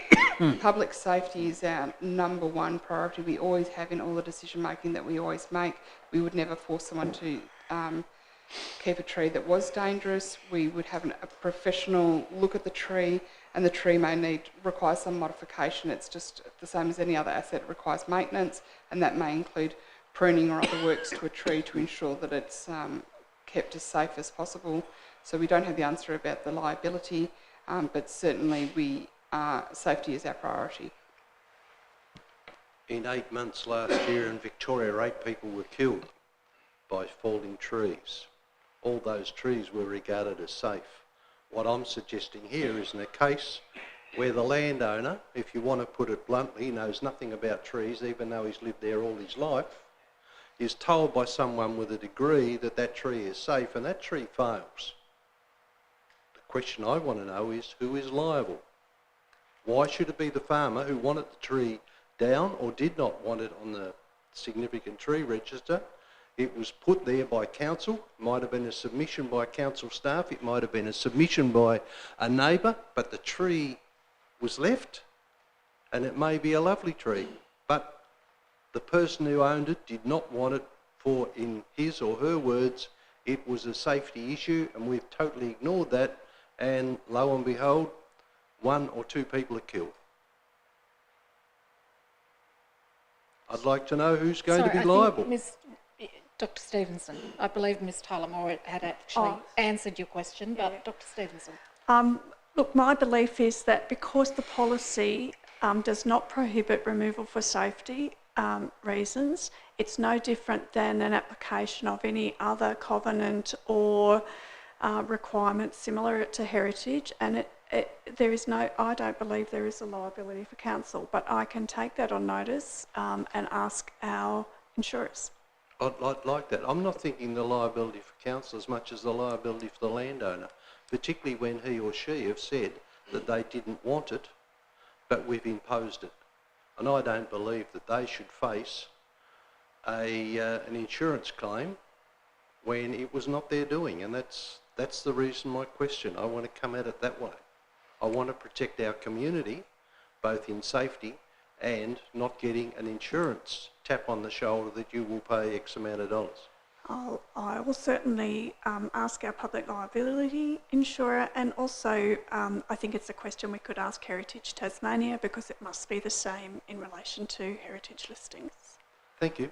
Thank you. Councillor Grace? Yeah, just a question on the one Councillor Wass raised, a very good point, and it does need looking into. But as I understand, if the council's not aware or the state road's not aware of the issue, or in other words, if the tree's on my property and I know it looks bad and I don't complain about it, well then it's up to me to cover. I just want to, one other issue, Councillor Wass mentions the Chronicle. I don't think the Chronicle, I've got a lot of doubts within whether we're getting the credibility through the Chronicle. I don't think it's transparent from a lot of issues that I've had come back to me over my episode. The Chronicle is only printing what it wants or what it's told to print. Now, I think we need to look at other ways, because there's a lot of people gone away from the Chronicle. I don't support this because I can't see how you're going to manage it. I have got a tree policy register at home that was done, I think, in 2000 when Danielle Gray was here as our planner. Where did it go? Nowhere. Thank you. Are there any further contributions before Councillor Cordova? Just to move that amendment to add the Kingborough Chronicle, if the mover and seconder would be happy to add under 5.11 on bottom of page 62, I think it is. So it says notification to landowners and adjoining landowners, a site notice, advertisement in the Mercury, and I would like to add Kingborough Chronicle if they're amenable to Mover that. and seconder happy with that? Councillor Midgley and Councillor Fox? Thank you. We'll add that to the recommendation. Councillor Midgley, did you want to sum up? Thank you, Mayor. I have a few points to note. As noted by Dr. Stevenson, it's great that this policy will work regardless the way the bylaw is framed. I'm confident that council staff will take on board the importance of education and action, noting significant trees to the register, and I hope that we do see a surge in notifications to this very important register, and I hope that council staff can keep us informed of how many trees are nominated. I don't know what report that could be in. If we could get every quarter just a little number or something like that, or even just an email could be great. And sorry, I just had another note here as people were writing. Yep, sorry, that's all. But yeah, thanks all the councillors for their comments. I think it is really important, and hopefully in a year we can note some higher registrations to this. And I also want to note Councillor Wass, they are significant comments and important comments to raise, and it'll be great to hear back from Dr. Stevenson in regards to that as well, because it is important. Thank you very much. I will put the motion as printed in the agenda. It's moved by Councillor Midgley, seconded by Councillor Fox. All those in favour? Against? Could I have a show of hands, please? All those in favour? Is Councillors Cordova, Wass, Midgley, Gladeright, Fox, Street, Bastone and Reet. Are you voting for it now? Okay, I'm still on the yeses. And those against is Councillor Grace. Thank you, the motion is carried. We are now moving to page 65. The matter is the Louisa Hinsby Park Landscape Plan and Funding Allocation, with a recommendation on page 71. Do I have a mover and a seconder? Councillor Gladeright is very enthusiastically waving her arm around, so I have to give her the call. And Councillor Fox, look, I know you tried smiling, but you've had a couple, so it was line ball, so I'm trying to be fair. So Councillor Gladeright. Thank you. The purpose of this motion is, of this report, is to present a landscape plan for Louisa Hinsby Park and to confirm a funding allocation for associated landscape and play space upgrades at the site. I note there's a beautiful landscape plan which includes timber framed play equipment, lots of plantings, and there's even interpretive signage describing the values of the plants to the Muanina people, which is brilliant to see. There's a story panel on Louisa Hinsby, and I also note that there's been fantastic communication and consultation with the community, lots of engagement there, so that's really wonderful to see. And yeah, not much else to say, just that this looks absolutely wonderful and it's going to be a brilliant inclusion in the Taroona area. Thank you very much. Councillor Fox and then Bastone. Oh, I just want to congratulate the community, the Taroona community, on the skills that they have. They're able to do the consultation and the drawings and landscape plans. They've got some very clever people. And I think this will be a real asset to the existing parks and playgrounds, and it's particularly for smaller, intimate groups that might want to meet away from small children or away from dog exercising, etc. I think it's wonderful. And I note in the recommendation also that we're proposing to use public open space reserve to pay for this until the money comes through from the sale of land in another part of Taroona, and I think that's also a very good idea, so we can get on with it and do the planting, etc. during this spring season, and provide something sooner rather than later and not get the community waiting. So I recommend the motion. Thank you. Thank you. Councillor Bastone and then Councillor Midgley and then Councillor Cordova. And I think this is a terrific project, but I'm going to be pedantic again. In 5.2, there is a mistake on page 69. Construction is scheduled to commence between mid-October and mid-February 2021. Yeah. Should be 2022. Thank you. Councillor Midgley. Thank you, Mayor. Yes, I think there's many of us who want to put this motion and support this because the work that has been completed for this is really significant, and I thank Mr Donnelly for producing such a great report, and it really shows his skills and expertise in this area, but also the skills and expertise in actually listening to the community. And there is no doubt, I don't live in Taroona, so I'm not biased, but I've seen the many great things that they do and the great community projects and things that they come up with. They really have some fantastic people in the community. I think even the landscaping plan was designed by one of the community members. They really value their cultural landscape, the local endemic trees, and just have a really great way that they engage and involve many different community members. So congratulations to all of those. There was just a couple of little questions. So I note Councillor Glade-Wright said in regards to the play equipment being of timber and perhaps metal design, will the community be assured that it will have that sentiment versus being anything plastic? I guess will the community be engaged, you know, throughout the process and design of equipment and things like that? The Acting General Manager. Thank you, Mayor.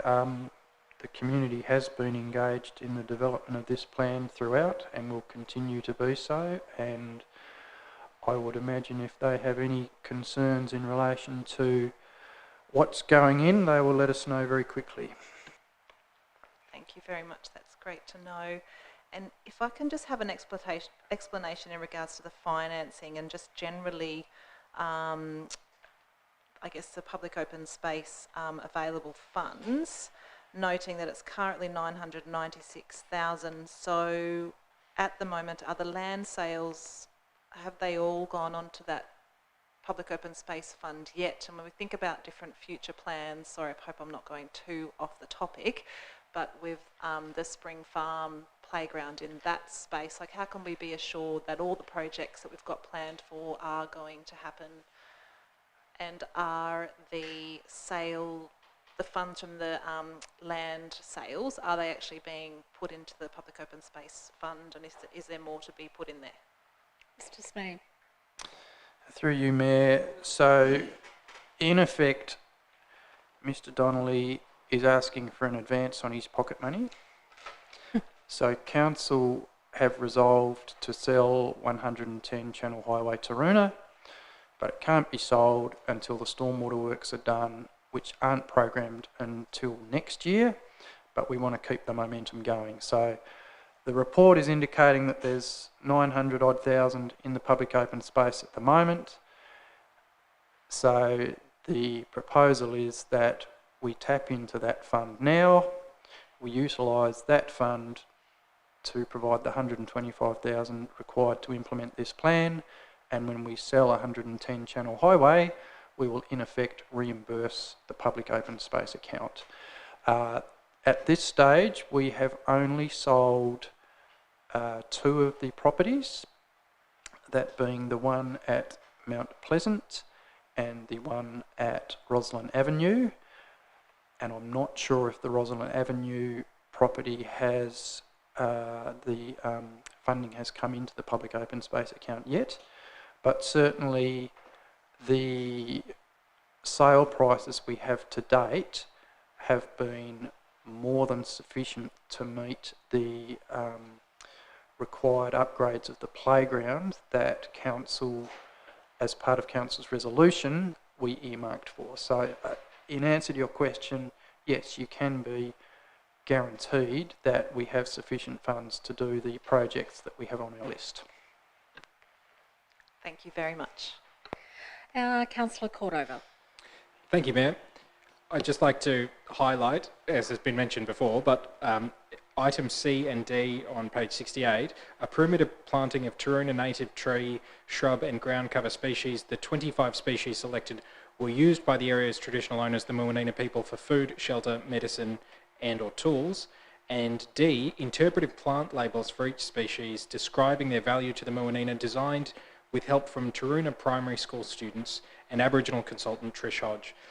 The reason why I want to highlight this is I am so thrilled that we are starting to embrace and will continue to embrace in future the enormous cultural and historical and significance of First Nations people, and to embrace language and culture and the natural values, the thousands of generations of unbroken chain of stories and families, and that we are now placing significance on that contribution, and we are now sharing that with people, visitors and residents of Kingborough alike, I think is so uplifting. And I'm really pleased that with the improvements that are going to be made to Louisa Hinsby, that this will be a place to rest, a place to play.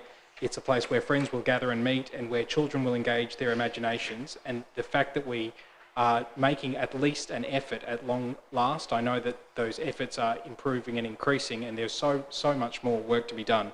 But I'm just really pleased that we are making those efforts, and I would implore the council and my colleagues to continue in everything that we do to try and make those efforts. It's truly uplifting, and I think it will be a great benefit to us all. Thank you. Councillor Grace. I'm just wondering where I can't recall finding this in our long-term strategy, our work strategy for that park at Lower Court there. Through you, Mayor, Councillor Grace, it's not in our long-term capital program. It was identified as the priority project to come from the sale of 110 Channel Highway Taroona. So it's not been listed in our forward program, but when we went through that process, this was identified as being the highest priority community need for that particular funding. Fair enough, I accept that. Thank you. Thank you. Are there any further contributions? If not, before I ask Councillor Gladeright to sum up, I just wanted to add my words of congratulations to the Taroona Community Association for the work that they have done on this over, I think, just over 2 years.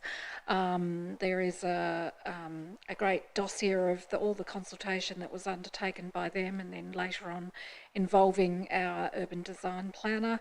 And it's a wonderful outcome for the community. And just reading some of the comments in the summary of the consultation just shows the passion that residents have, not only for the area, but for having, I guess, an area where they feel they will have some ownership of because they've been involved in the design. And I think that is such a great way to connect communities together. So I think this is going to be a wonderful new addition to that area. So my sincere thanks to all the residents at Taroona who worked so hard on this, and I'm sure we're all looking forward to the opening of it when it's completed, because that'll be a lovely celebration to be had. Councillor Gladeright, did you want to sum up? Thank you. I think you've done a really good job at summing up there, but I also just wanted to echo the sentiments that Councillor Cordova mentioned. Trish Hodge has done some interpretive plant trail up at my accommodation, and so I can speak really highly to the beautiful offerings that she has. So thank you. Thank you. The motion, which I won't read because it's very long, but as printed on page 71, it's moved by Councillor Gladeright. It's seconded by Councillor Fox. All those in favour? Against? The motion is carried unanimously. Moving now to page 79. Before we do, I think we might have just a 5-minute comfort break. So if we could keep it to 5 minutes, we'll come back at 7:40. Thank you.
I think we're all back, so I might resume the meeting at 7:40ish, nearly on time.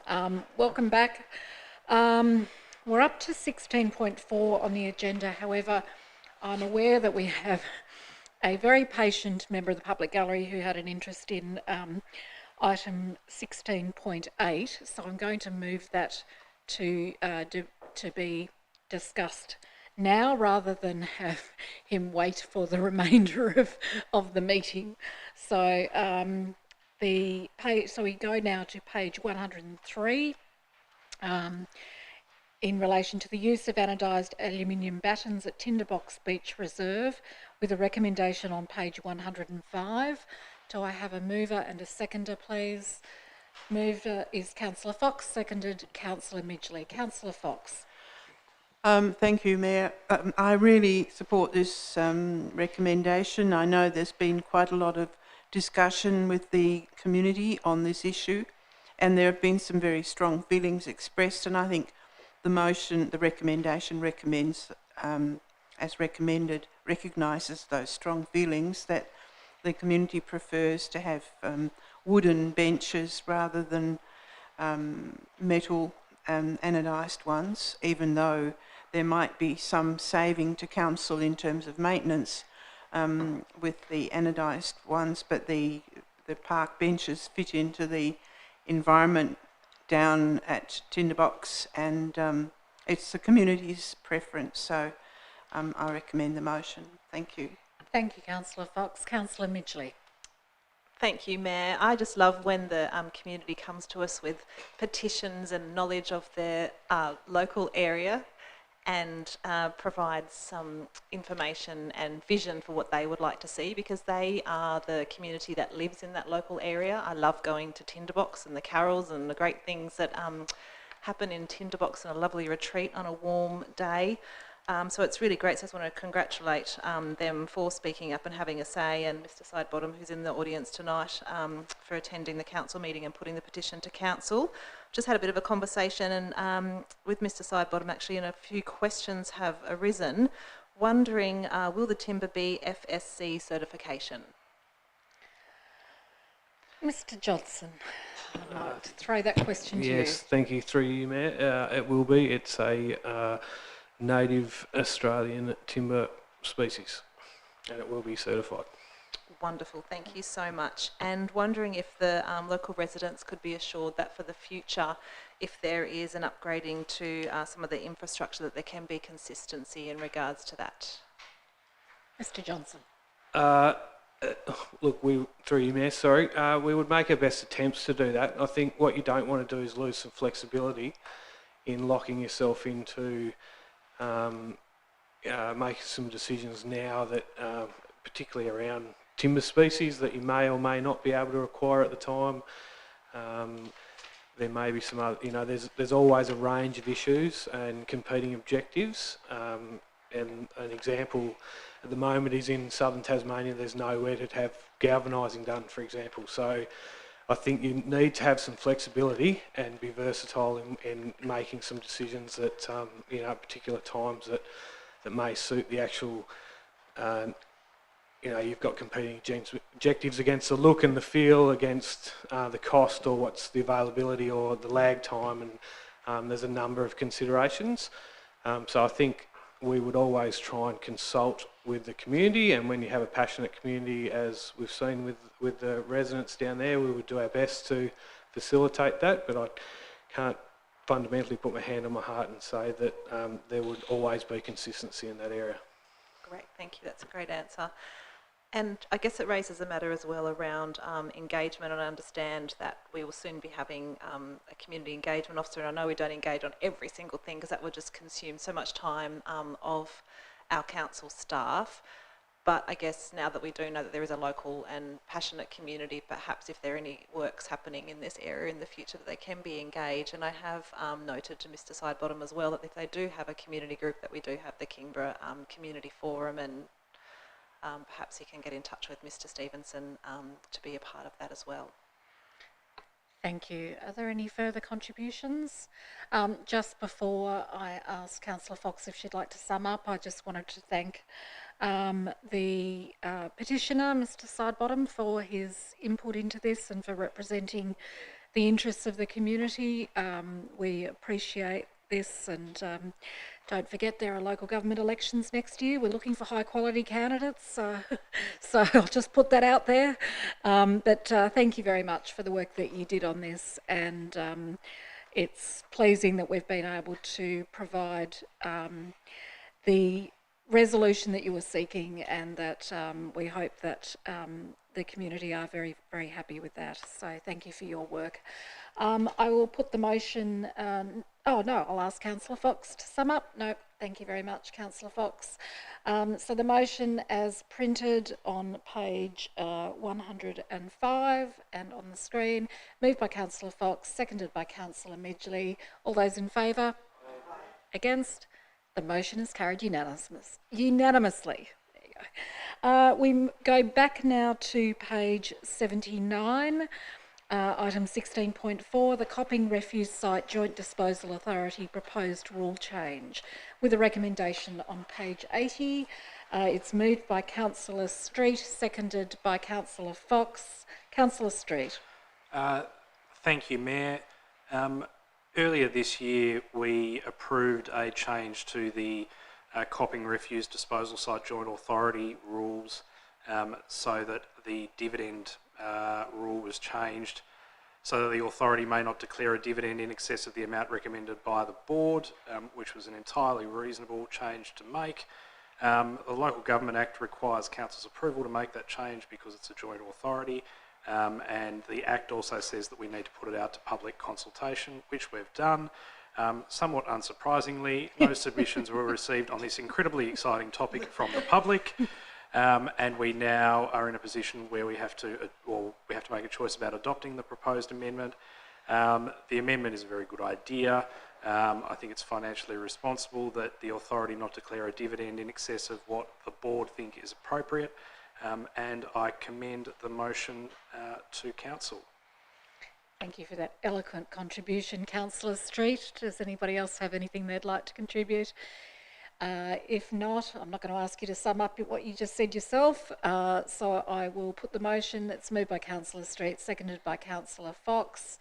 All those in favour? Against? The motion is carried unanimously. We move now to page 81, Policy 3.8, Treasury Management, with a recommendation on page 83. Do I have a mover and a seconder for that, please? Moved by Councillor Midgley, seconded by Councillor Glade. Right, Councillor Midgley. Thank you very much, Mayor. I'm just going to find the page. Sorry, can you tell me the page again on this one? 81, sorry, moving around. Excuse me, Mayor. So, as we can see before us, it's an update to the policy on Treasury management and the significant changes to this policy, some which are really great, that are highlighted, are the sustainability risk. That Council gives preference to fossil fuel-free authorised deposit-taking institutions when making deposits, and there's a statement that says that the rates of return on investment is greater than or equal to the rates of the authorised deposit-taking institutions. I think that's really something to celebrate, to see that we have actually added that into this policy, that otherwise I probably would love someone who was more into finance to move. So I'd like to, that's a really great outcome, and I'd be interested in staff if they wanted to share perhaps any other significant changes or interest regarding this. And perhaps what was the impetus for them to put that sustainability risk in that policy? Mr Breen. Through you, Mayor. I guess in essence, I think we're starting to see a trend across a number of councils now in regards to sustainability information within various policies, and so I think this one was essentially based on one put forward by the City of Rye on the mainland, and I know that Hobart Council have gone down a similar sort of track themselves. So I think it's probably a step in that direction, and I know a number of financial institutions now are starting to take steps to prove their sustainability credentials. Some at the moment, and I'm pretty sure most of the major banks have committed to exiting fossil fuel industries over future periods. So this was, I guess, a step in that direction. The policy still is very much around security, so we need to make sure that the council investments are secure. We're aiming to get the best return we can from those investments, but given a choice of a bank that's involved in fossil fuel industry, one that's not, we would certainly favour the one that's not, as long as the returns are equivalent. The only other change that I probably would note is that our A2 financial institutions, we've increased that the amount that can be invested there from 20% to 30%, and this just allows us to give a bit more support to our local finance institutions like My State Financial. Thank you, Mr. Breen. Councillor Midgley, anything further? Thank you. I just hope that this gives more rise to banks looking at their fossil-free status as well, and we can have more options to choose from. Thank you. Are there any further contributions? Councillor Cordova. Thank you, Mayor. My first question is just about with the sustainability risk. Is it not the case that more often than not, or is it not the case that there's a great range of authorised deposit-taking institutions which don't invest in fossil fuels and that make greater returns? Is that not true? That there's like heaps of options available to put your money in places that are actually making better returns than fossil fuels? Mr. Breen. Yeah, through you, Mayor. Essentially, I think most of the major banks, and it depends how you look at the banks, as I've indicated, they have given guarantees that they will exit the fossil fuel industry at some point in time in the future. At this stage, they're the ones that have got the highest ranking because they're the most secure financial institutions. So within this policy, most of the A1 financial institutions or A+ financial institutions will be the major banks. So what it does mean within this policy is that we do have scope to deal with banks outside of those financial institutions. That's what we'll be aiming for. But I imagine there will always be some funds that will sit with the major banks. Thanks very much. And my next question, or I should preamble my next question, if Clause A of 5.5 were to be removed, why do we need Clause A at all? Because essentially, if my reading is correct, and this is kind of a question, what we're saying by Clause A of 5.5 is if we could make more money from cooking the planet by putting our money in a fossil fuel bank, then we can still do that. And I would want to read the room and see whether or not we'd be happy to just say, as a matter of principle and leadership, why don't we just always put our money in places that don't invest in fossil fuels? Mr. Breen. Yeah, through you, Mayor. I guess the essence of this policy is around managing that credit risk. That's the key requirement. So you would have to go down that particular track, you'd have to be really confident that the banks that are rated A1, A2 don't impose a significant credit risk to council, because the last thing we want to do is lose ratepayers' funds.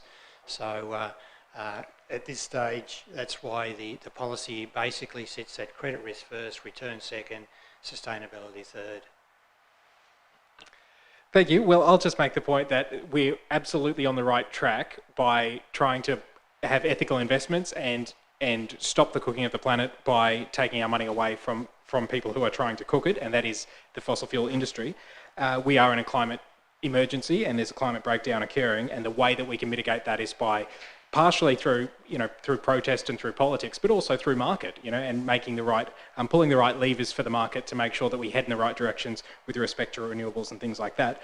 I just heard that the principle here is number one, credit rating, number two, return, and number three is sustainability. And I would say, of course, we need to actually flip that as well. That it should be number one, sustainability, number two, you get the drift. So return's pretty important. So anyway, on that, at this stage, I won't move the amendment to strike A, but I just want it on the record that I think that we shouldn't really have that caveat there, that no matter what, we should be taking a leadership role with where we put ratepayers' money, and it should always be in ethical investments, because in the same way that we wouldn't want to put our money into the tobacco industry or into the arms industry, we also don't want to be putting our money into fossil fuels. I applaud these changes, that from now on we have this sustainability risk and that we will be avoiding fossil fuel investments with authorised deposit-taking institutions. I think we're well on our way and more work is to be done, but this is what climate action looks like and more to come. Thank you, Mayor. Thank you, Councillor Cordova. Councillor Fox.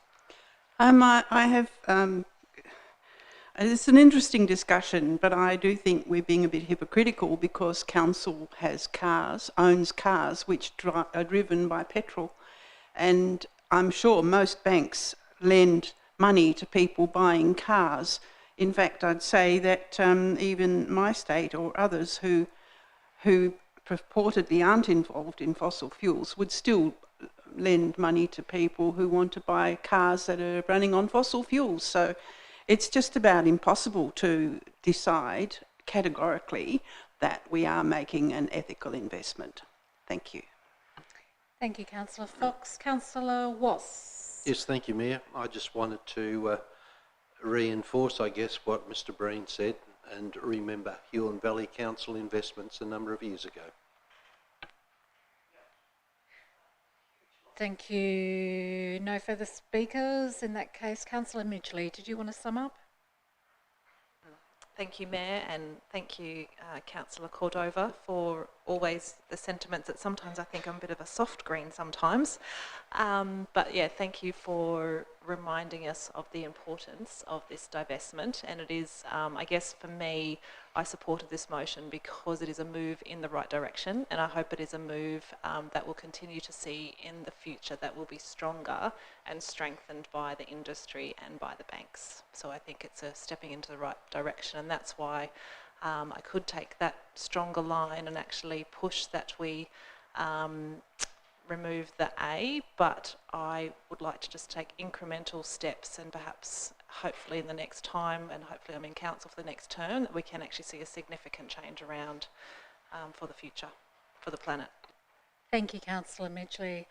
The motion as printed that the updated Treasury Management Policy 3.8 be approved and implemented. It's moved by Councillor Midgley, seconded by Councillor Gladewright. All those in favour? Against? The motion is carried unanimously. We move now to page 97, the Southern Obedience Club lease, with a recommendation on page 99. Do I have a mover? I have a mover in Councillor Grace, a seconder in Councillor Midgley, doing a lot of heavy lifting tonight, Councillor Midgley. Councillor Grace. I think most of us all know the history with the CWA and... No, wrong item. We're on there one previously, page 97. It's the dogs. Sorry, have I missed one, have I? You have, yeah. Southern Obedience Club. Okay, sorry. Can we go backwards like that? Because it's already been moved. Okay, all right. Well, all right. Let's have a Groundhog Day moment and go backwards. We're at the Southern Obedience Club lease on page 97 with a recommendation on page 99. Do I have a mover and a seconder? Moved Councillor Midgley, seconded Councillor Fox. Councillor Midgley. Thank you, Mayor. So just for the public record, these leases come to us through council, and this one's in regards to Southern Obedience Club lease. They provide dog obedience training for their 200 members. I was quite interested to read in this one, especially because we do have a plan for the Kingborough Sports Precinct. And I note that it says there's a lease condition will include a clause that will enable the agreement to be cancelled if the site is required for the development of alternative community facilities. There's a lot of movement and growth in this space. I know the Athletics Club would like to see a 400-metre track, and we have plans, so who knows in the future if we do have any federal funding to progress the Kingston Sports Precinct plan, that it's great to see that we have that clause in place. And like many of our other peppercorn rentals that we provide to the community, there's a broader community benefit that it provides a valuable community service contributing to social connectivity and physical activity. And I do note there's often a couple of people there when I drive up and down to soccer matches. Thank you, Councillor Midgley. Are there any further contributions? If not, I assume you don't want to sum up yourself. So I will put the motion moved by Councillor Midgley, seconded by Councillor Fox, as printed on the screen. All those in favour? Against? Motion is carried unanimously. We now move to page 100 with a recommendation on page 102. It's in relation to the Barnes Bay Hall lease. A mover in Councillor Grace, seconder in Councillor Bastone. Councillor Grace. That's all right.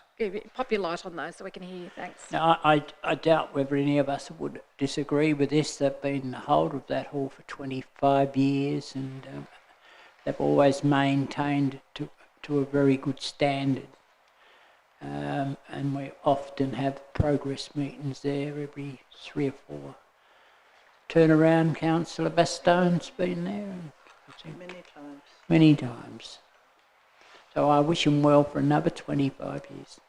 Thank you, Councillor Grace. Councillor Bastone and then Councillor Midgley. I just have a question on proposed financial arrangements.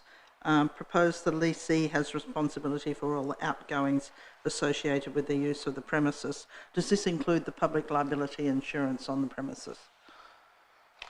Mr. Smee. Through you, Mayor, so the premises wouldn't carry public liability insurance. Public liability insurance is specific to an organisation. So CWA would need to carry their own public liability insurance to protect them against any claims arising out of their use of the premises. So a facility in itself doesn't carry public liability insurance. So, thank you, sorry. So how does this differ from the Lunawanna Hall and the public liability that the council assumes for the Lunawanna Hall? Mr. Smee. Through you, Mayor, the difference is that the Lunawanna Hall is managed by a Hall Management Committee. They are constituted as a special committee of council under Section 24 of the Local Government Act, and by virtue of that, the members of the Management Committee are covered under council's public liability policy. And because it is a hall that is being, in effect, managed by a committee of council, the users of that facility are also covered under council's policy. Because this particular hall is being leased out, it's being, in effect, leased to a third party, it's not a committee of council that is managing it. Our public liability insurance does not extend to cover a third party, and nor can it. So just continuing on to that, so does this mean that the Dens Point Hall is not covered by council because that's leased to a third party? Mr. Smee. Through you, Mayor, there's a difference between what happens at the Dens Point. There is a Dens Point Hall that has a Dens Point Hall Management Committee. We lease out the cafe and we lease out the gallery. Now the cafe operator would need to hold their own public liability insurance, as would the gallery operator. But the actual hall itself, which is the public facility, which is covered by a committee of council and therefore our policy. Thank you. Councillor Midgley. Thank you, Mayor. A couple of questions. And not at all to, undermine what the CWA does, but I'm just wondering what other activities does the CWA do in the community? Do we know what else do they run at the hall, at the premise, and how often do they use it? Mr. Smee.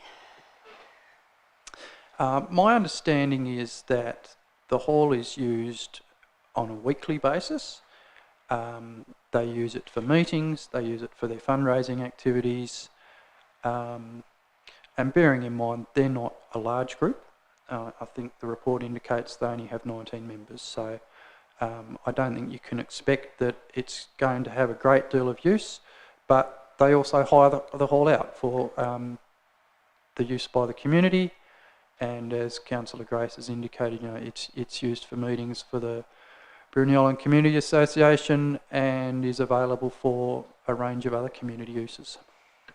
Thank you. And just to understand, so no other community group has ever come to council with an interest in being responsible for the hall or being more involved in that hall, or has council ever considered putting it out to the Bruny Island community to say that the lease is up for renewal? Mr. Sneed. Through you, Mayor, I guess the most important point to note is that the original lease signed 25 years ago gave them an option, and given that they have fulfilled the terms and conditions of that lease, they have the right to exercise the option. So we couldn't advertise this one, given the fact that they've got an option. Once that option expires, then perhaps we could. But we've not had any groups express an interest in managing this hall. I'm not sure that we would if we were to advertise it, but I guess the key point is we couldn't advertise it in this instance because of their right to exercise an option. Great, thank you. It's just great to have that background and understanding, and thanks to the CWA for their great work. Thank you. If there are no further contributions, Councillor Grace, did you want to sum up? No. So we'll put the motion. It's moved by Councillor Grace, seconded by Councillor Bastone. It's as printed on the agenda. All those in favour? Those against? The motion is carried unanimously. We've dealt with the next item, so we go to page 107, the financial report for August, with a recommendation on page 108. Do I have a mover and a seconder, please? Anybody? Anyone? Thank you. Councillor Cordover and Councillor Midgley. Councillor Cordover. Thank you, Mayor. Here we have the August 2021 financial report information for the public and for council to review. And essentially, yet again, we see another period of time where statutory fees and fines are over budget, user fees are over budget, primarily due to stronger than expected revenue from the sports centre. Grants recurrent are over budget, primarily due to grant income carried forward. Employee costs are 100,000 under budget, primarily due to no enterprise agreement increase being paid to date, as negotiations are still underway. And so I'll just at that point note that there was a question without notice from the public about that today. In addition, the works area is undertaking significant capital works which reduce the level of operational employee costs. I thought I would, and I'll take the rest as read, but I thought I might ask a specific question to the author, because I'm famed for often asking very broad and general questions about what do you want us to take from this report.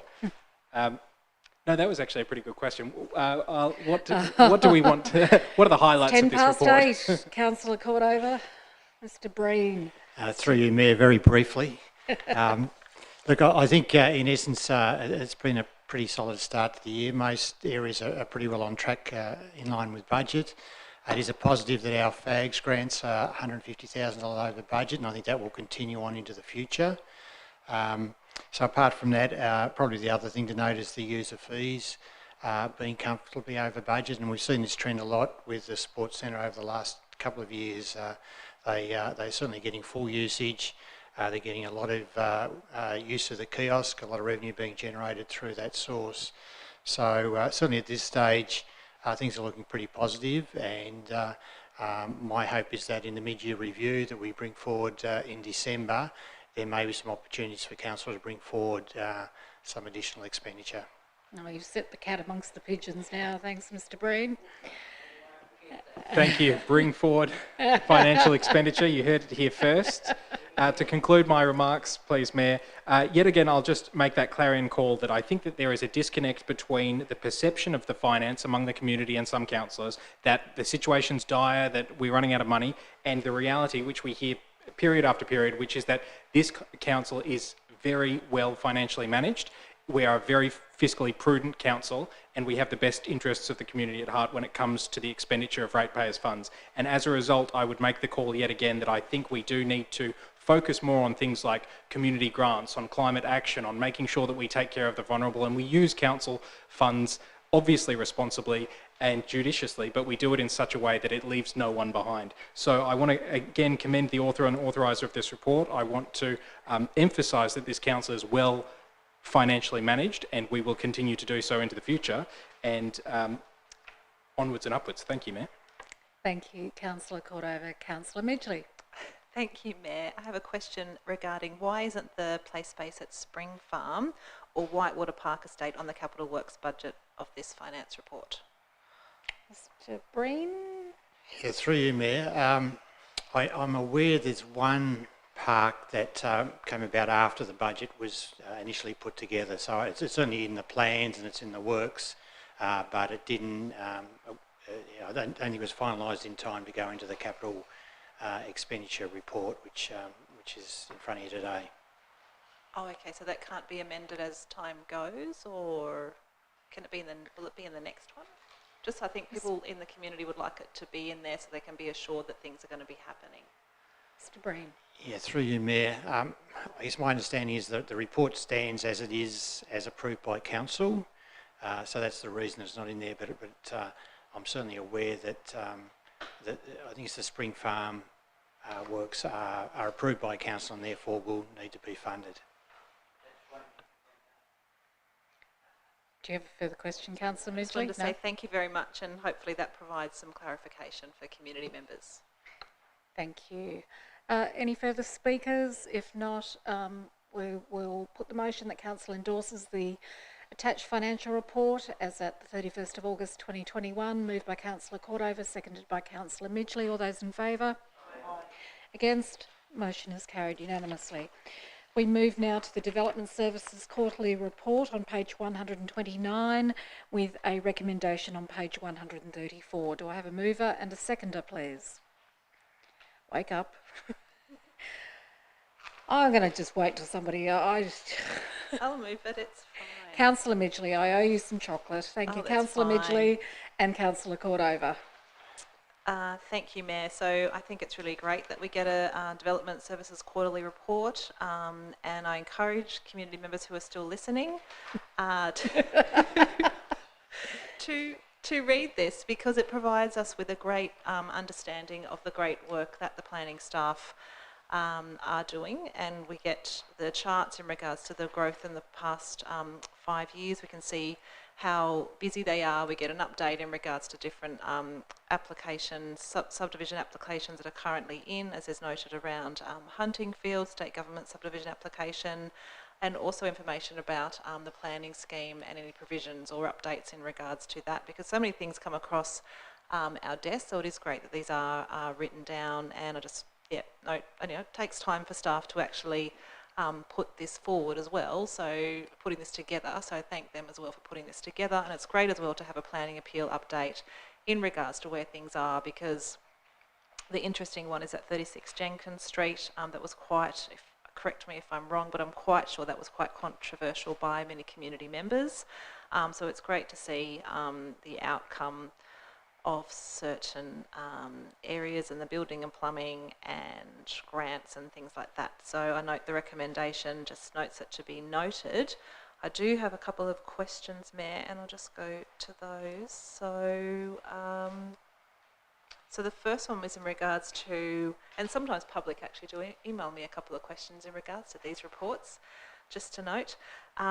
So item 2.7 shows the outcome of the Director of Housing's appeal, re-including a slip lane in the conditions for the Huntingfield roundabout. The outcome being that the condition for a slip lane has been removed from the permit. There's some community members who aren't sure that they knew about this update. Is it being promoted to the community? And is there evidence that the government will still build a slip lane at the same time as constructing the roundabout, not at a later date? So as councillors would be aware, we held a closed council meeting to resolve this issue It had to be in closed session because we were still technically in the tribunal after the state government appealed the condition of the slip lane that we inserted into the planning permit for the roundabout. I had many discussions with Minister Ferguson in relation to this, and he gave initially verbal undertakings, but then in writing that the state government would indeed build the slip lane. They weren't able to give a specific time frame that they would build it. They did place on record in writing that they would lodge the DA for the slip lane before the end of this calendar year. And certainly in the discussions that I had with Minister Ferguson, he indicated that they would, move fairly quickly to act on that. Obviously, from council's perspective, we would prefer it if they undertook the works at the same time. That is a little bit out of our hands now, but I note that we have Minister Ferguson coming to meet with us as a council on Wednesday afternoon, and that might be an opportune moment to raise that issue. And because certainly it is our intention, we started that process without a slip lane at all. We've achieved that as a collective, and I would hope that common sense would prevail and the two items would be done together. You would think from a contractor's perspective and a cost saving that would make sense as well. Thank you very much for that update, Mayor, and hopefully we have enough time to ask Minister Ferguson all these questions that we have for him. Second question is just in regards to the Planning Directive number 8 with the public consultation. So just noting on the council Facebook page, is that the one, or is it a different one around the planning reform?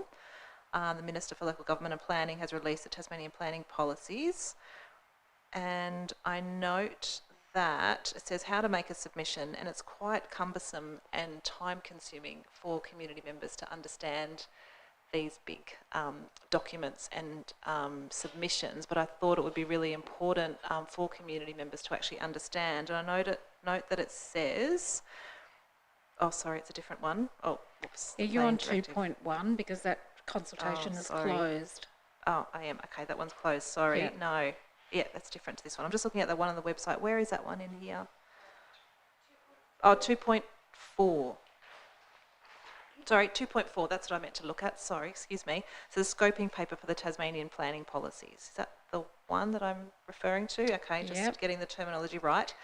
So just noting that it is a really important policy, and I'm sure that council staff are making a submission to that. It'd be interesting to have a look at that submission, if at all that's possible.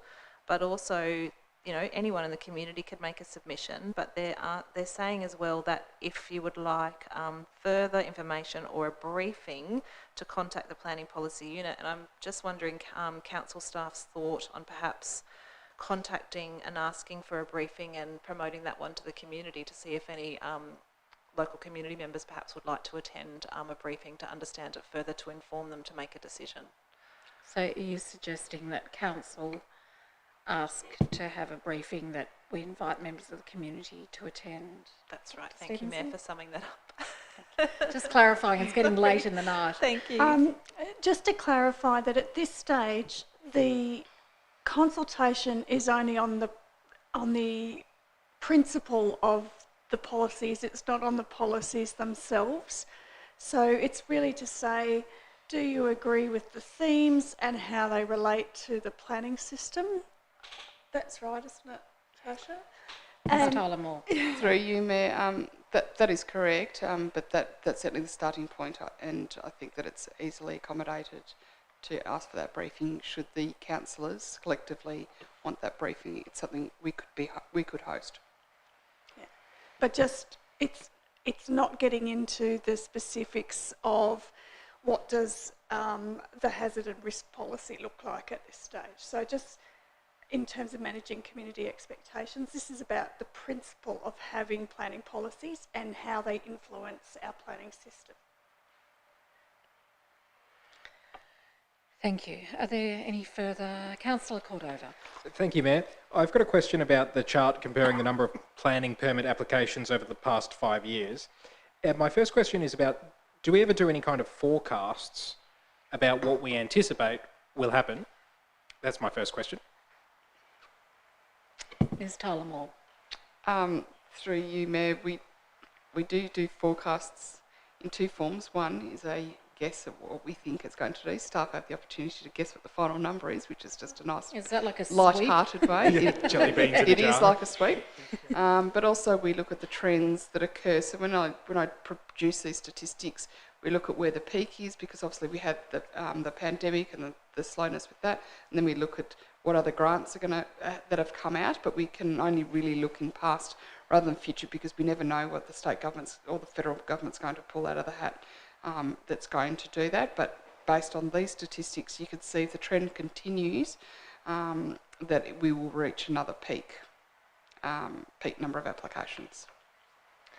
Thank you. And if I'm reading it correctly, the planning fees are currently $318,000 over budget this year, because as I can see it, looking at this chart, and I recommend that the community actually looks at it as well, because I've been on the council 2 years now, and in my time, we've just seen an inexorable increase in the number of planning permit applications being made. And the line for those at home is just a straight line upwards over the past 5 years. I guess I would make the point that if I were running a business that was consistently growing in that kind of a direction, I would be really cognizant about asking sensible questions like whether or not our fees and charges are at the right level, whether or not it's sustainable in terms of the number of staff that I had to manage that. And so I guess I would just raise the point that as the municipality continues to grow, I think we should be regularly reviewing our fees and charges to make sure that that we are preparing this council to deal with what appears to me to be inexorable growth. And if we don't, then I think it will come at the cost of slower service and more stressed staff, and also potentially overlooking some important matters for consideration. I'm suggesting that you can't grow inexorably without trying to either moderate or take appropriate and measured responses to robustly deal with that inexorable increase. So I'll just leave that thought with you, Mayor. Thank you, Councillor Cordova. Councillor Gladwright. Thank you. Through you, Mayor, I've just got a question regarding the progress of the 19 council adopted recommendations of the 2019 planning review. It says, as reported, quite a few of the recommendations have all been completed, but does that mean, what does completed mean? Does that mean they've taken on board that recommendation and adopted the recommendations, or they have? Oh, fantastic. That's good to hear. Thank you. Are there any further contributions? If not, Councillor Midgley, summing up? No. Thank you. It's moved by Councillor Midgley, seconded by Councillor Cordova, that the Development Services Quarterly Report be noted. All those in favour? Against? Motion is carried unanimously. We move now to page 136, confirmation of items to be dealt with in closed session. The motion is that in accordance with Regulation 15 of the Local Government Meeting Procedures Regulations 2015, Council by absolute majority move into closed session to consider the following items: confirmation of minutes, applications for leave of absence and tender assessment, AB 2110 TS 3036 Kingston Park Public Open Space Stage 2 Construction, Kingston. Do I have a mover and a seconder? Councillor Fox, seconded by Councillor Gladwright. All those in favour? Against? Motion is carried. In accordance with the Kingborough Council Meetings Audio Recording Guidelines Policy, recording of the open session of the meeting will now cease. Open session of Council adjourned at 8:24 p.m. I just heard myself. I feel like a ventriloquist right now. And the closed session commences. Moving to page